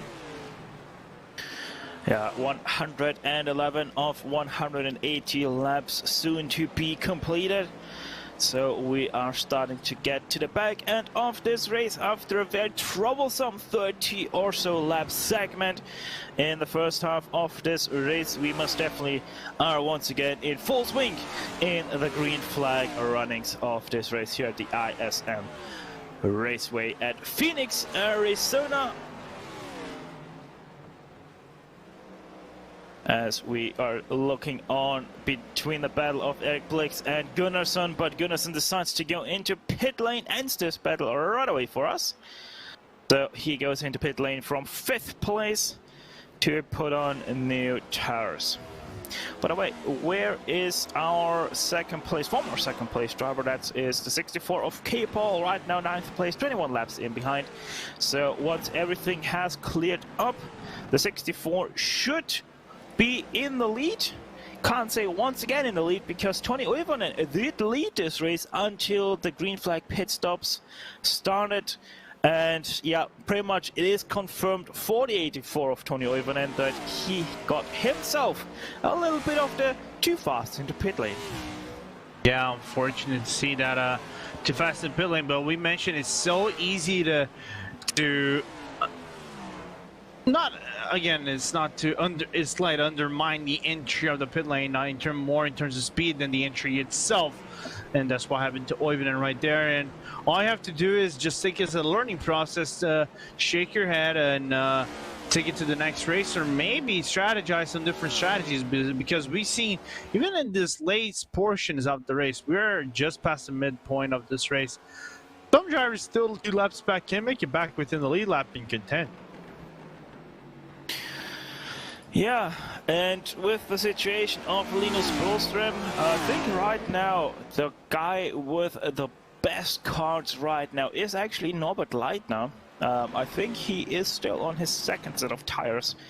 So the 9 is looking quite strong right now, 29.0. The last lap was Capel is closing in by about a second a lap, by the way, as Ocean Walsh now into pit lane from 12th place. So Walsh is going to go down 2 laps right here. As also Lundberg and Zelander into pit lane from 2nd and 3rd. So we only have 4 cars remaining that still need to go into pit lane. 5 cars counting Daniel Solo. He's on 71 laps. But it's kind of like out of the contention, nearly a full lap back, and has to save a little, trying to save some tires in field to get to the pit lane as well. But I like where Leitner and Blake are at this current moment of the race, because they have tires to use. If their next pit stop, depending on circumstances, could be the last if they get some yellow flags in it. So it's all about managing the gap that you probably have towards the leaders whenever you cycle into the pit lane right now.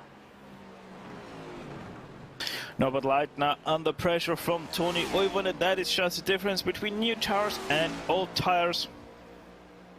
So the wannabe SRT yellow driver gets passed by Tony Oivonen. who unlaps himself. Thought for a second that Leitner is going to go into pit lane here.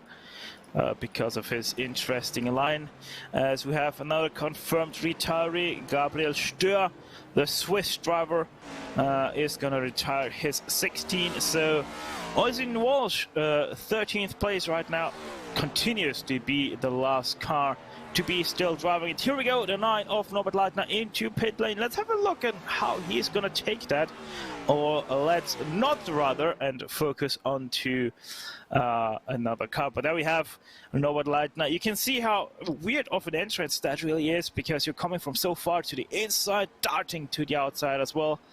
It really is easy to miss that pit entry.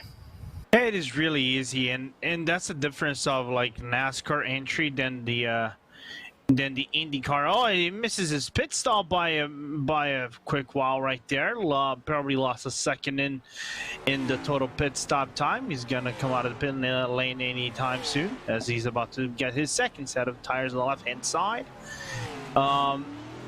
It's interesting. Like IndyCar, you kind of merge into the pit lane whenever you are between 3 and 4.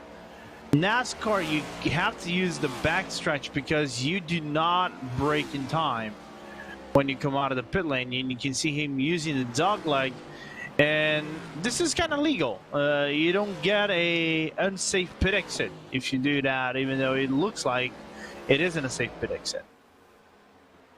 Yeah, the white line there to the inside is just for decorations.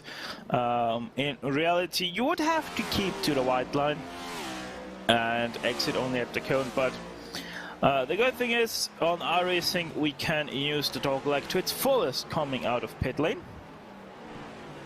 So there is no penalty for doing what Norbert Leitner just did.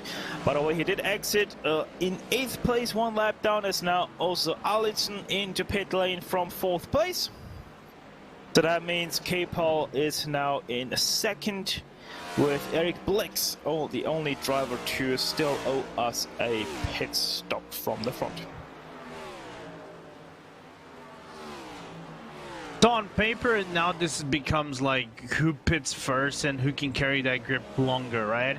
Because everybody has still one more set, and on paper, they still have to come to the pit lane one more time. So the first one that will come looks like will be Martin Capel, maybe in 20-something laps, like 23 laps-ish. I think he might be doing the 50 laps in right here.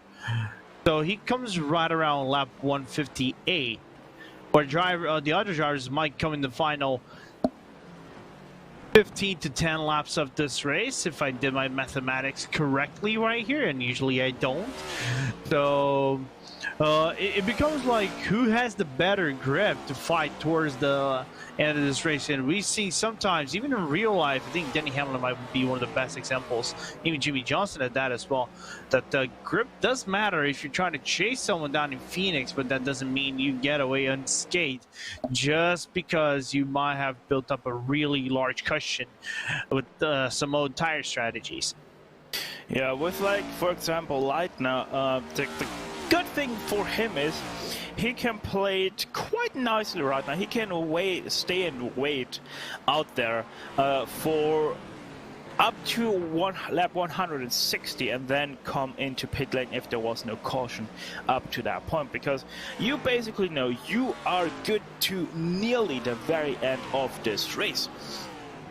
So in all reality, he has, as already said earlier, the best cards right here, because the others, they have to drive to a certain point until they can safely make their pit stop for the end, and then they have no tires left anymore. So Leitner has the luxurious right now that he can stay out and wait and see what the other drivers are doing around him, and he now even has the good tires, so he can make up quite quickly a lot of ground right here, just because of utilizing his tires. So Norbert Leitner, if he stays on point, he might be a threat for the victory here today in Phoenix. Yeah, he might be a threat here to win this race. So guy looking in the outside, but highly experienced as well. We can take away that liner very well surrounded on all kinds of cars, not only NASCARs, but I see him do some Indy races, definitely some GT races, some top tier GT races, very fast driver in GT3 cars. So his pedigree could allow him to propel him to a victory, and his strategy might be on point as well. Despite having some damage on the back, as we still look in this battle for third place between Erling, Gunnarsson, and Lindberg. Yeah, by the way, don't be confused. The two cars we're seeing actually fighting, that is the 33 versus the 13. The 13 of Daniel Solo being 2 laps down on Gunnarsson. So we're not seeing a battle for position right now. It is just Daniel Solo right now driving through this field, because he also pitted on the same lap of Leitner, obviously having much fresher tires than the other drivers around him. He makes easy moves on the other guys around him. Also, we're just 5 laps away from the pit lane opening for the very last time for these guys that want to take a 45 lap stint to the end, because that mark would exactly be lap 136. And Solo now also makes his way around the outside of the 82, just really gives you a perspective of how nice it is to drive on new tires versus old tires. Just drives around the outside of the 82, not even a chance for him. And now we have the battle for position between Erling and Gunnarsson for third place. Yeah, they got really close between Erling and Solo at one current point right there. Solo nearly looked like he was gonna rear end the 82, but got away unscathed right there. And Erling just trying to survive with his tires at the current moment, because Gunnarsson is coming in hot with his Toyota Camry on the 82 of the Camaro from the Forza esports car.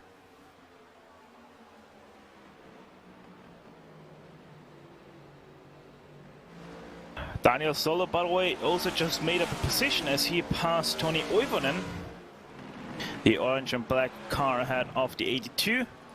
So Solo now back into 11th place, as Oivonen himself tries to battle as best as possible on his worn tires after his big blunder on pit lane. It gave himself a 40-second stop and hold penalty because of a too fast pit entry. Now gets lapped by the 82 to put him again 1 lap down on third place.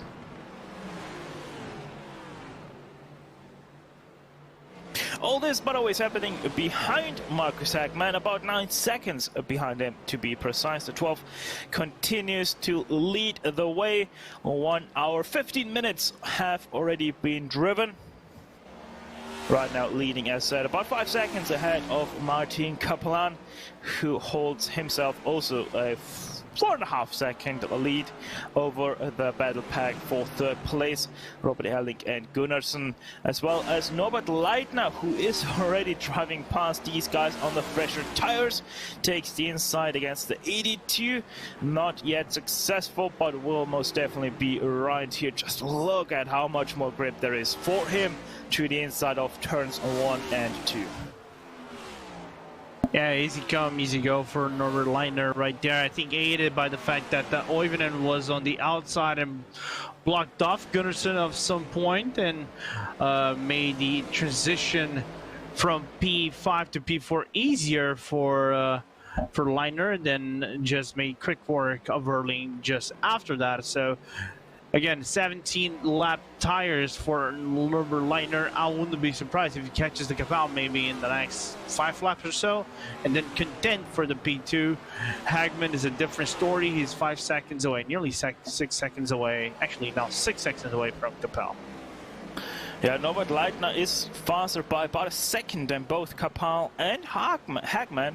So very, very fast indeed. Norbert Leitner is 28.272 for him last lap, where Martin Kapal actually did a 29.9. So nearly 2 seconds faster than him. And Hagman did a 28.6. So Hagman did increase his pace once again, but Leitner continues to make many grounds up. Meanwhile, the 33 and the 82 of Erling are fighting, and it seems like Erling is starting to get away again a little bit. Oh no, wait, sorry. No, it is. Yeah, that's the 84 of Oivonen to the outside, and Erik Lundberg now trying to make his way around the 84.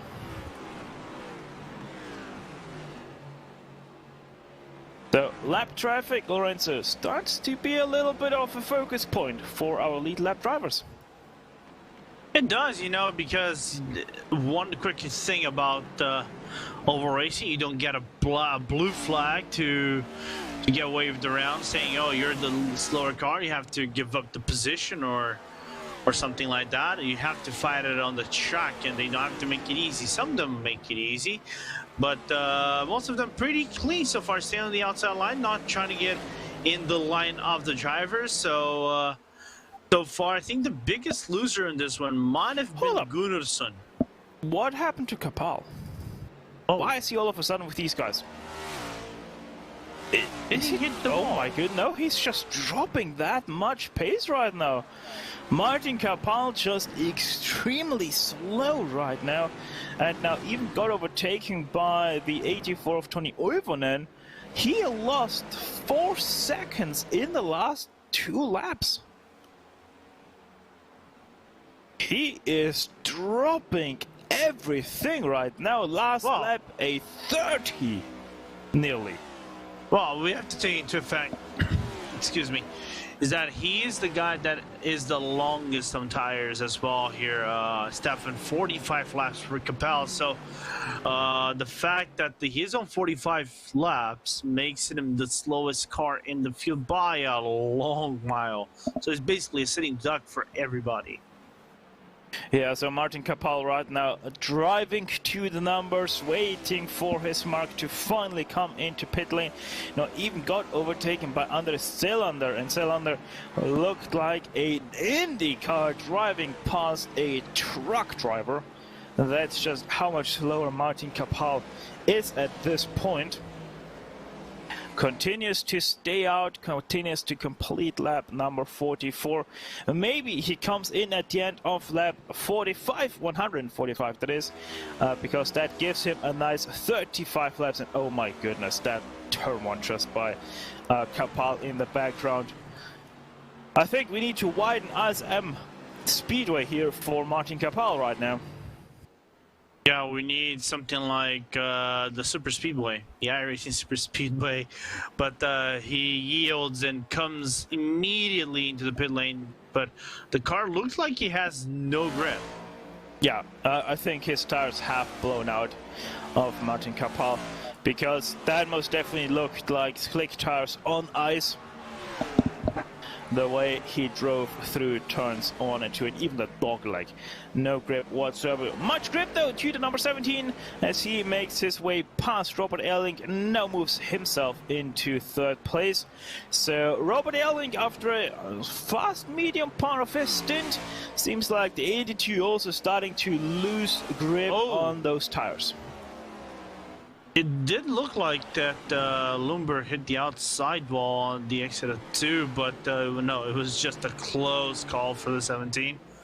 And also the 82 of Robert Erling drives into pit lane, sees the writing on the wall, and immediately dives for the safety of pit road. So our last green flag pit stops are firmly on their way. When will Norbert Leitner, rather go into pit lane?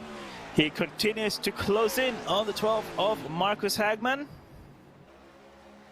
But the shrinking of the gap has been nearly neutralized by Hagman, as the last lap he only lost his 10th back to Leitner.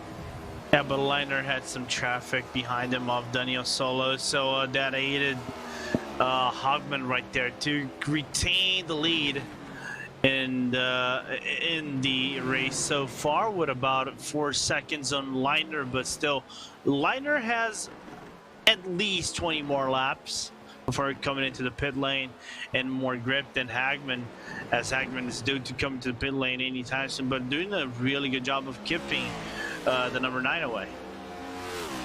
Jonas Gunnarsson was the car on pit road that you're able to see. 14.6 seconds stop. He drives back out in 10th place, obviously 1 lap down, and even drops behind Eracing. So that is then a genuine fight for position, 1 lap down. As I think also Kapal is not too far away from Gunnarsson.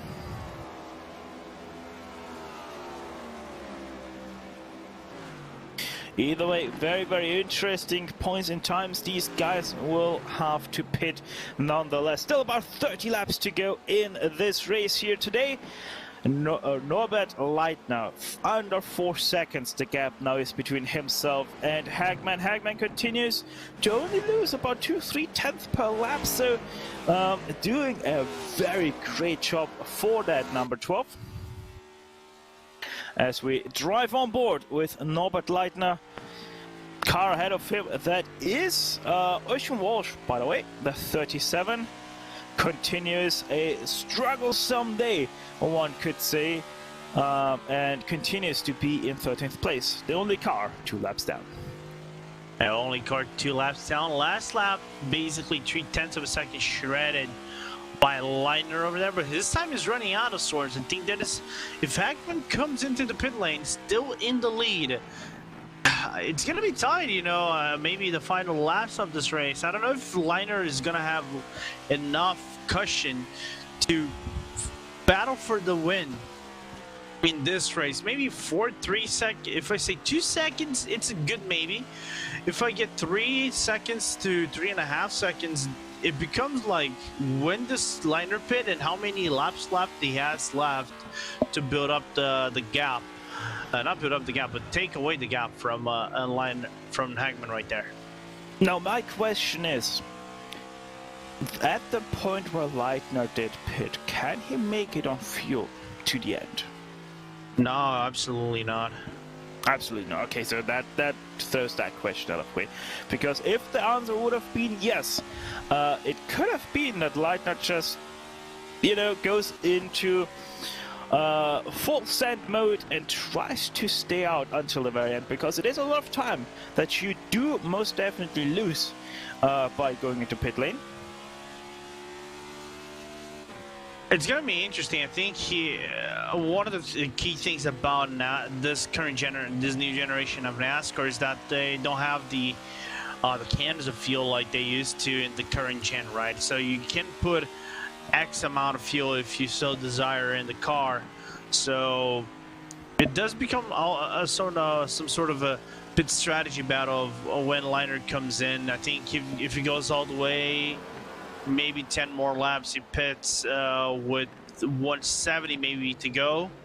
170 out of 180, so it would be 11 or 12 laps to go right here if he goes the full stint. I don't think he can actually catch in 12 laps. Well, most definitely I think the strategy should at this point be pit at the same time as Hagman, and then hope for the best to try to catch him that way. But either way, it will be a monstrous undertaking for the number 9 if he wants to win. First though, he has to get past the 37 of Ocean Walsh. Seems like Walsh is letting the 9 past. Yes, indeed, stays on the high side. Also made the command to the 9 to drive down the inside. So easy goings for the number 9. It's free game now between himself and the 12. Only problem though for the number 12, he is not too far away from the 71, which he will have to lap. Yeah, and Hagman on 50 laps, so he's due to come to the pit stop anytime soon. Not coming in this lap, so I think every lap that he stretches makes it a little bit complicated for him to defend on Liner in this race. Last lap with 2:29.109 for Hagman. Liner 4/10 quicker, nearly 3/10 quicker, nearly than Hagman. Actually, his last lap 0.2 of a second quicker because he did a 28.813. The driver of the number 9. So it's getting complicated. It's getting tricky. Hagman continues to stay out yet again. Obviously, with every lap he drives, he gets closer and closer to the point of a blowout for his tire, so he really has to be careful to not overdo it right now. He's starting to massively slow down already. Last 2 laps he lost 0.2 on himself. So he really has to be careful because that car really starts to get pushy right now. Norbert Leitner last lap 4, nearly 0.5 closed in. How about this lap? It's a 29.04 Hagman, a 28.84 Leitner, so another 0.2 gain. The gap now under 1.5 seconds. It is going to be a nail-biter finish for the lead here between Leitner and Hagman. It is going to be a nail biter as Hagman is about to come to the pit stop anytime now, as we're going to have a little bit of a word of our sponsors.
The caution at the ISM Raceway is out. Unsurprisingly, our 2 top dogs are into pit lane, and the cause for caution is the 84 of Tony Oivonen. For the very first time, Lorenzo, we saw a car hit the outside wall at turn 4. Yeah, we saw that a few times in practice, but it took quite a lengthy while to see that in the race, and unfortunately we got that with nearly 15 laps to go. But what I like about this changes the whole dynamic of the race, in my opinion, because right now Blixt is in the lead, and I don't think he's gonna pit. Erling is in second, and he's not gonna pit. Yeah, everybody that is right now out on track is not coming onto pit lane anymore. So this race has been turned a little bit upside down with that spin from the 84 who now goes into pit lane. Yeah, we're gonna have to see how this will now affect our racing, as here we have the onboard with Tony Oivonen just pushes on the old tires to the outside wall, spins himself out because of how weird these cars can be to save on a little slide like this. So I really don't give too much fault to the 84 for not being able to hang on to that car. Yeah, it's easy to miscalculate, especially late in the run, and unfortunate to see Oivonen, after such a good race, fall back so hard into the feud, from good to bad to worse. Is the tail of the number 84. Had to claw back into the pit lane. Did some adjust the tire and fuel strategy, still within a lap back. So if he gets more and more lap of caution, not caution, he is the lucky dog. And it would be interesting to see Oivonen go back into prime positions here on the track.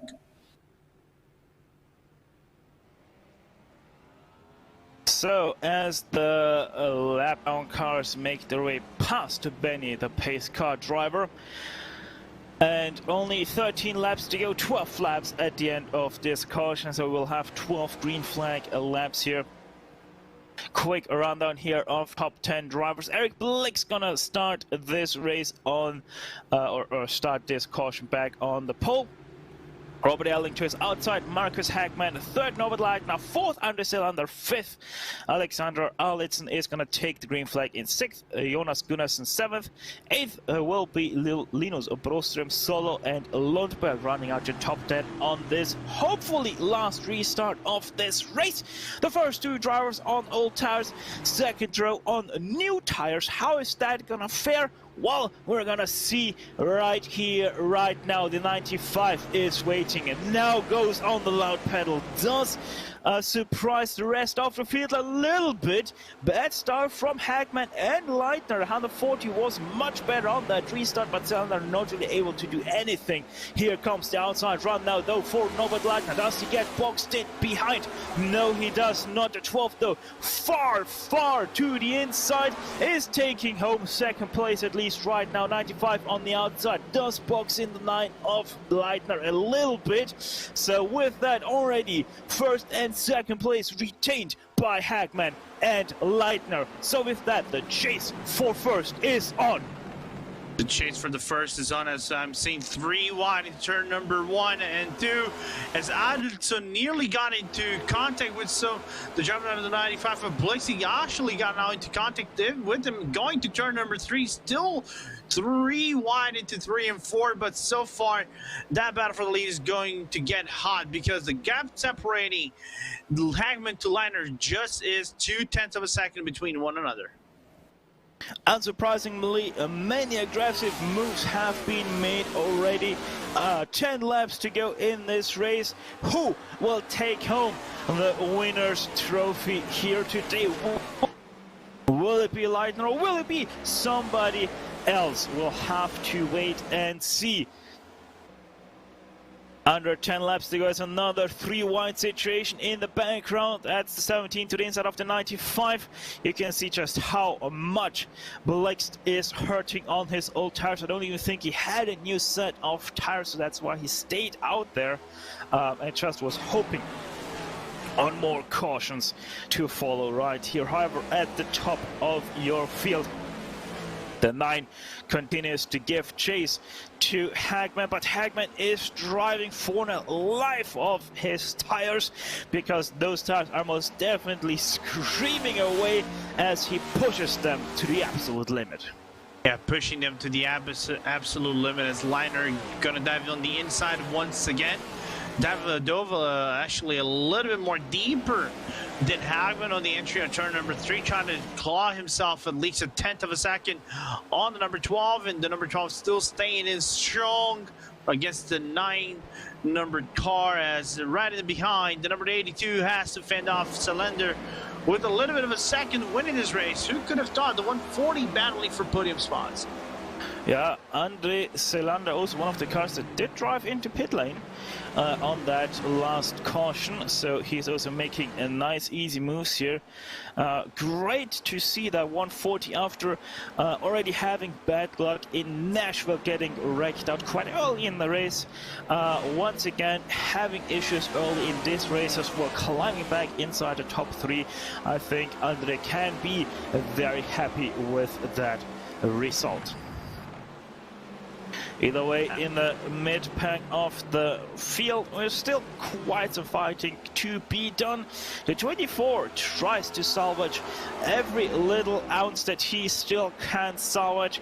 Remember, this purple machine did start in first place, got caught up in one of the many cautions in the mid part of this race, so now is just trying to find the best he can. Also, he is on new tires, doing a very great job, trying the best. He has gotten up into 5th place with that overtake, by the way, on Broström. Also seems like Broström get his front end back, I think. No, does not. Sorry, that was a lap out that he was overtaking. That was actually the 84th Oivonen. And now Arlitzen is on the back of Robert Erling. Also Erling, remember, on all tires. So it should be an easy move for the 24. Immediately goes to the inside here. And should have make that pass it on the hill right here into turn number 1. Yeah, much later. Braking. Oh no, there's a little bit of a contact between the 82, 84, 71 speeds around. No, that's a caution. That is disaster. Oh my god. We're gonna get our first green-white checkered here. I'm not sure if this series features green-white checkered. Do we have? Yeah, this will be an extended green-white checkered finish. As we see the play there it is. Broström. I just can't read. I'm very sorry. We will have a green-white checkered. So hopefully the aggression will be kept inside acceptable limit.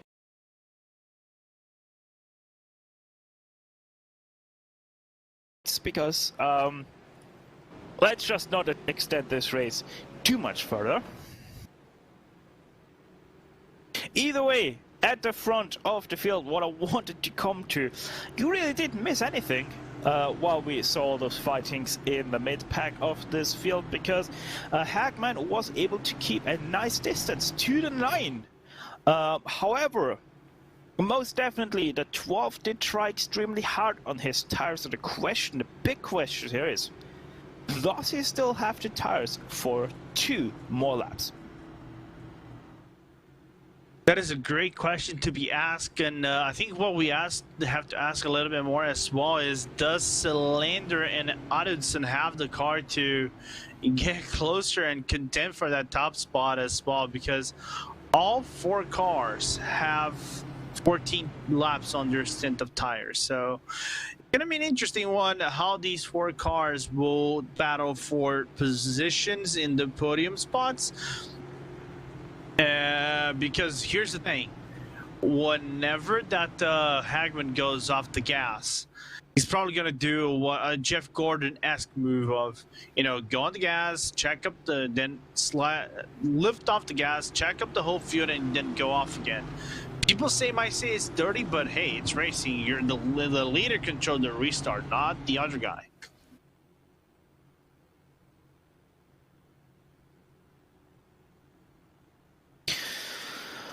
In very deep. However, I'm not 100% sure if it is actually legal in this series. Either way, it will all be down to how well not only Hagman but also Leitner, Selander and Arlitzen can be on that restart, because remember, as you said correctly, these cars are the only 4 cars on fresh tires at the point of the field. So what we will see here will most definitely decide the race winner at the very end.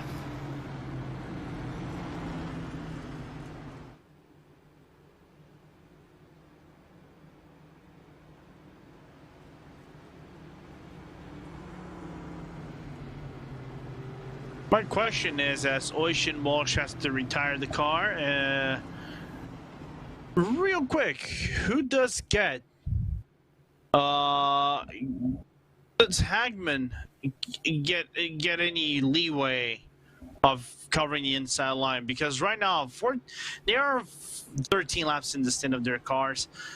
Does the outside line become the better line for you to make an overtake? That also is a very good question. I could not give you an answer for that. We'll have to wait and see. And also, I mean, the big question is not only what is the outside line going to be able to do, but what is the second line, the second row is going to do, because remember, these guys are on the same tires, so and they had to fight their way through the field. How well are their tires still holding up while the 12 and 9 were pushing the lives out of their tires? Either way, it all will be answered right after Benny, the pace car driver, drops, hopefully for the last time, into pit lane, which will be now done. The 12 controls the pace of the field very, very slow. His thing now goes on the loud pedal, drives away. It's a bad start. 49 might even be losing second place right here to Cylinder to the inside. No, it's a bad entry for the 140. Side by side, they go for third place with Alexander Allinson to the outside, and caution is sound once again. Daniel Solo spun out of turn 2. Daniel Solo spinning out of turn 2. Kind of expected to see nearly 4 wide into turn number 1. You're going to see right there on the replay now 4 wide between 4 cars. I think the 64 of Capel had to back away to try to be safe right there and avoid the contact, but cause a collateral contact because of him backing away on the 13. But that's Broström hitting Gunnarsson. Gunnarsson hit the 13 out of Solo, and the Capel couldn't do anything about it, causing the contact, bringing out the second green-white checker. Yeah, most definitely. I'm honestly not 100% sure what the 13 was thinking there. Diving from 2 car lengths back to the inside of the 33. Ultimately, though, it wasn't really his fault, you have to say it. 71 hit the 33, hit the 13. So, yeah, even though he made that extremely risky move into turn 1, wasn't his fault whatsoever that he, in the end, brought out the yellow flag.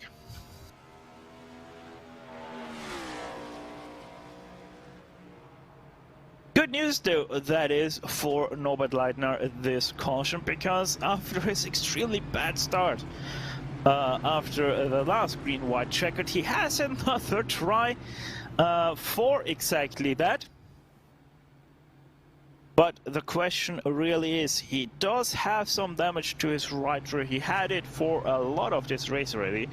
How much is affecting him right there for those very hard pushes on new tires? It's gonna be a key thing to talk about in this race, as they're still trying to line up the cars, prepare for a possible restart in a little bit.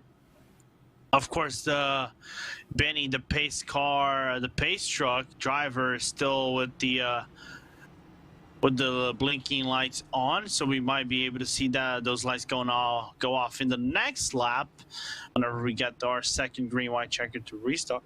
The restart, apologies. And Leitner again needs to be focused the entire time on Hagman. Maybe give a little bit of leeway, small leeway, maybe 1 car or half a car, to see when does he go off the gas. Yeah, hopefully Norbert Leitner, the number 9, has learned out of that first restart and can give a little bit of a greater challenge to Hagman. But you also have to give full props to Hagman on that first restart, on the first green-white checkered, just because of how well executed that restart was. Let's go out for the second time of the green-white checkered. The second try is on. Just one more circuit right here off this oval, and we hopefully will have a successful try of the green-white checkered rule here. I think also this is the first try of this league for the green-white checkered. Did we have that in Charlotte? I don't remember. I don't think we had it for the first race of the season. Could be wrong though. Either way, the 12 and the 9, 140 and the 24 line up once again for a try on the restart. The guys in behind also very eager, the 17 and the 82, to maybe get a jump on the restart. Benny goes into pit lane once again, the 12 very slow and hits the loud pedal even later this time. Waits, now goes once again a bad start for the 82. Had a great jump but had to slow down. A 140 once again to the inside, but Norbert Leitner at least able to defend second place right now. Halfway around the track they go. This is confirmed going to be the white flag this time around. So the 12 and the 9 once again bunch up together through turns 3 and 4. Norbert Leitner trying his best to get to the back end of the 12, deep into turn 1 as the white flag flies into the dog leg. Both go for the very last time of this race. The 9 deeper into it than the 12, but Hagman has all the answers for the questions Norbert Leitner is throwing up, and the 12 comes out hopefully victorious one last time out of 4. Yes, in very deed. Hagman, your winner of the ISM Raceway here at Phoenix, Arizona. Yeah, good drive from Hagman right there, just keeping Leitner at bay on both restarts, caught him off guard both on the restarts, and nothing that a Leitner could do to get close and contend for P1 right there. And a really good battle between Salander and Audison, but Salander managed to come away with third place at the end of the day. A little bit of an attrition in this race, but nevertheless, really great battles all the way down to the end. 18 cars started this race, 12 finished it in the very end, and all of them on the lead lap. Kind of fitting as the 12 also wins it under the lights of Arizona. Fireworks going off in the background. Here are your confirmed results for round number 3 of the European E-Racing League. Marcus Hagman, number 12, wins it for Force Esports Academy in his Chevrolet, ahead of Norbert Leitner in his Ford.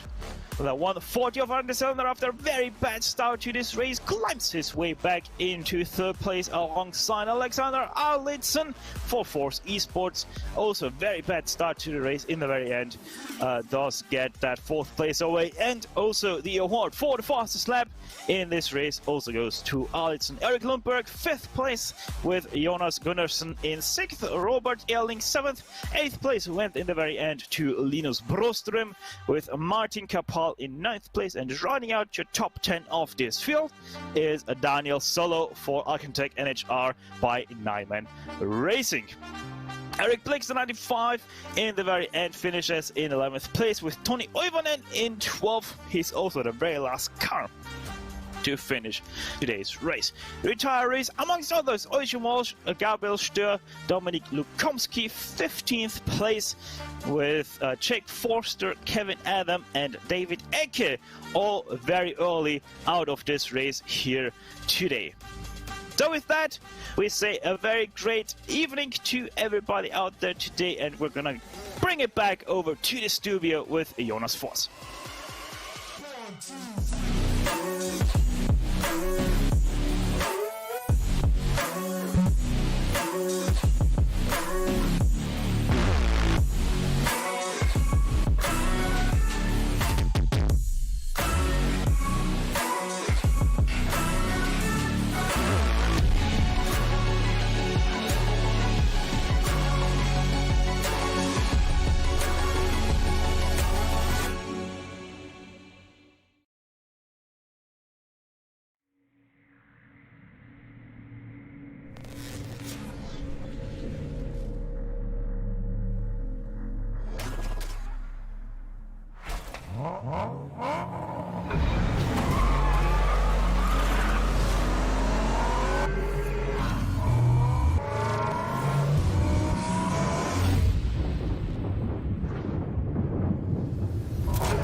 Welcome back to the studio in Stockholm here from Mason Studios.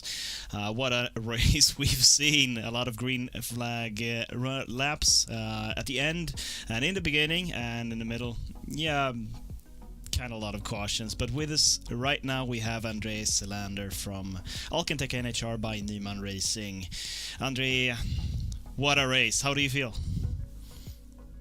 Yeah, it feels good. Felt like I had P3 in the bag with my strategy, and even though the caution came out and I had to pass somebody, I feel P3 was my place to be today. Regarding that you started in 13th this race, how did you feel in the beginning of the race?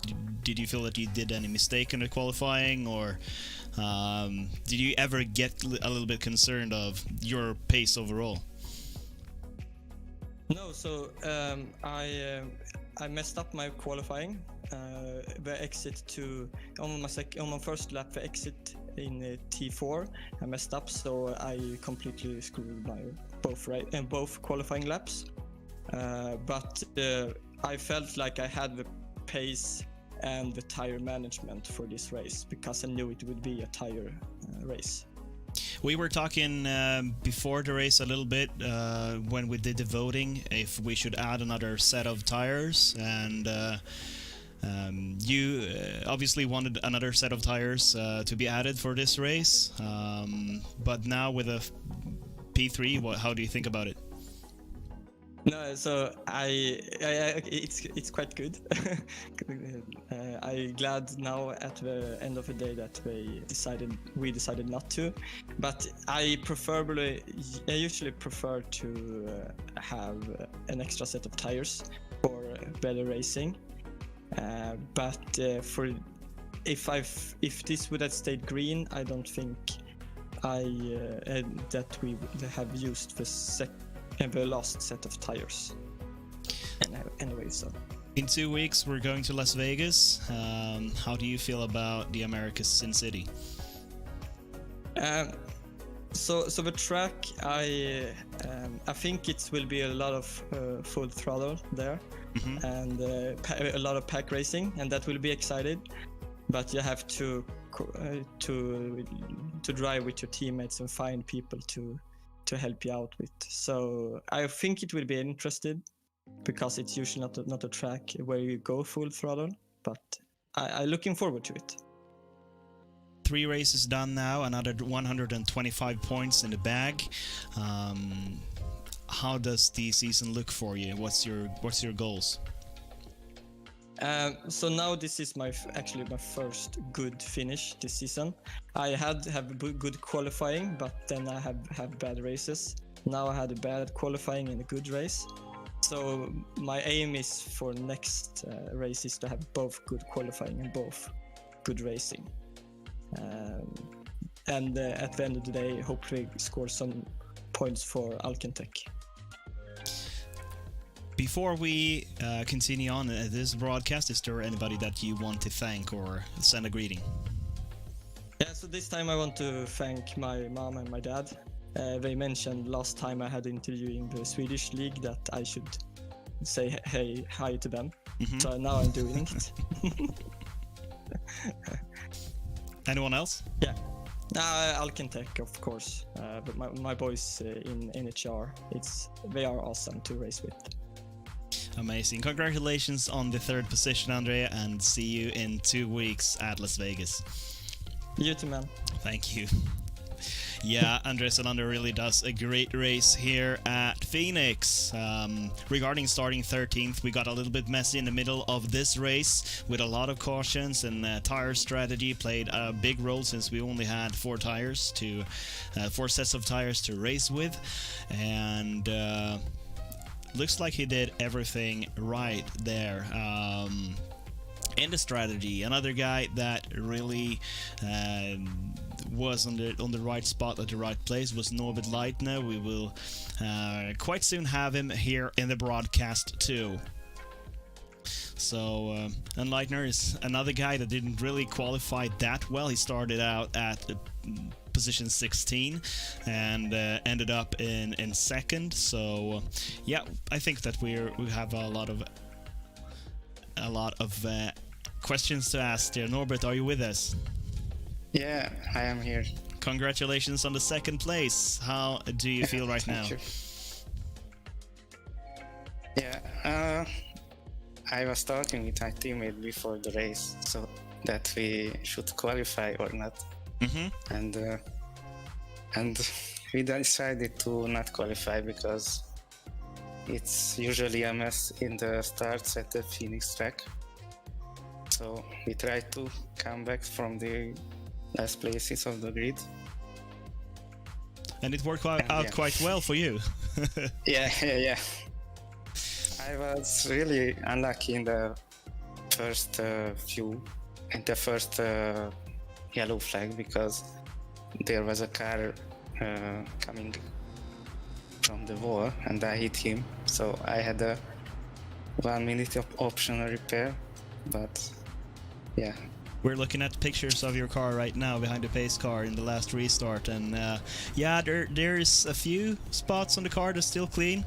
You finished with 12 incident points. It's the most in the top 5, but still you managed to drive this car fast enough to finish second. Did you ever think that you would have the possibility to beat Marcus Hagman to the finish line? Well, Marcus was really fast in the after the last yellow, so I don't think I could pass him, because I thought he don't have any new tires, but he had, so that was my strategy to save tires. But yeah. In around lap 100 of this race, we realized that it was only 2 cars in the whole field that was on the exactly same pit cycle. How did you plan your pitting this race? Well, my tactic was save tires, so I could go fast in the after the last yellow if we can go like much green flag run. But yeah, it was really nice to have like that long green run. After all these cautions, in 2 weeks we're going to Las Vegas. How do you feel about that track? Well, I like Las Vegas, so hopefully it will be good as this, or even better. Some important 135 points in the bag for you, Norbert. And is there anybody that you want to thank before we carry on with the broadcast? Yeah, I would like to thank Tordina, to our sponsor, and to my teammates. All right there. Good job today. Congratulations on being the first loser in this race, but a second place is always second place, and it's a long season ahead of us. Yeah, thank you. Norbert Leitner, my friends out there watching this race. Another second place, or a second place for him here. As we said, we've had a very eventful race in front of us, or behind us right now, but an interesting season that will be continuing on every other week here. Next person to talk with is Marcus Hagman, a guy that rarely wins a race, but is very, very close a lot of times. A lot of third positions, second positions in leagues that he have raced, but obviously he have been waiting until a special day to win, and today's that special day. Are you with us, Marcus? Time for it. I'm here. Congratulations on the win today, Marcus. How does that feel? Oh, that feels amazing, and to do it in the European League with such a great races, I would say the elite of Europe. That feels really awesome. Really awesome feeling here at Phoenix. Why did you win today, Marcus? Because Alex and Linus messed up. that, that's why they were both faster than me, and I got a little bit lucky with the yellow flags there, especially at the end. Otherwise, Norbert would have got me because he had like 16 laps fresher tires than I had, and I would probably not make it to the end. So yeah, I got lucky. How did you think that in the last 30 laps, Norbert were closing in a tenth by a lap, and then at the end he was closing 4/10, half a second a lap before the yellow flag came out? How did you feel? I was praying for yellow, really, because there was no way I'm gonna hold him off. So I was just praying for yellow, and luckily it came.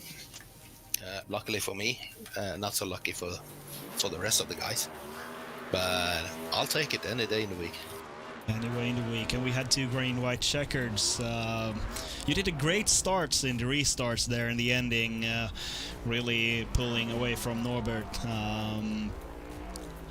Did you want any green-white checkers? It really didn't matter because we were on the same tire strategy from there. So, and I knew I had the advantage of being the leader. I could go in different places and kind of caught him off guard. So, and then just keep the car on the road and I'll win. So at the end there, I didn't need the first one, but then after that I was quite confident. Quite confident there. Next race will be Las Vegas. How do you feel about that, Marcus? It's like a super speedway in these cars. A little more tricky to do the pit stops. That's kind of where I used to screw up. But it's a nice track. I like it. It's got 4 corners and a tri-oval, so yeah, I like it. Fast track coming up in 2 weeks. Congratulations to the win, Marcus, for Force Esports Academy team. And thank you so much. Good luck at Las Vegas. Thanks. Eventful race here at Phoenix. Some stuff to take away before we end this broadcast, I'd say. Jonas Gunnarsson really was on top of my head in the beginning of the race. For the top 30 laps, he was running in 5th position. He had the pace, but I think he overran his tires a little bit. But who knows? In the future, he might be one of the challengers for the win in the European E-Racing League with that kind of pace. Alexander Arlsson advanced to a lead with about 4 seconds to the second place in the first stint before that incident with Eric Blixt causing a yellow and ended his opportunities to win, and probably also Eric Blixt's opportunities. Oisin Walsh, we followed him all through this race. Incident after incident, not really his day at all, but he didn't give up. He was fighting until the bitter end. Did a great job, I'd say. Even though he collected 22 incident points here at Phoenix. Lukomsky lost his virtual reality goggles, so he couldn't see anything, and he stopped on the outside in lap 62. Really turned the car to the right and stopped by the wall. I think that's how sportsmanship should be. Unfortunate for him, but he did it in the best way possible. A lot of respect there. And Kapal had a really good pace in until lap 145, where he probably blew a tire, and that's what Phoenix was all about today. Taking care of your tires, tire management, tire strategy. You heard it in the interviews with Selander, Leitner and Hagman today, who finished in the top 3. My name is Jonas Forss, together with Alexander Bengtsson here at Eason and with our amazing gang at Race Spot today. I hope you had enjoyed this broadcast from us, and we'll see you in 2 weeks.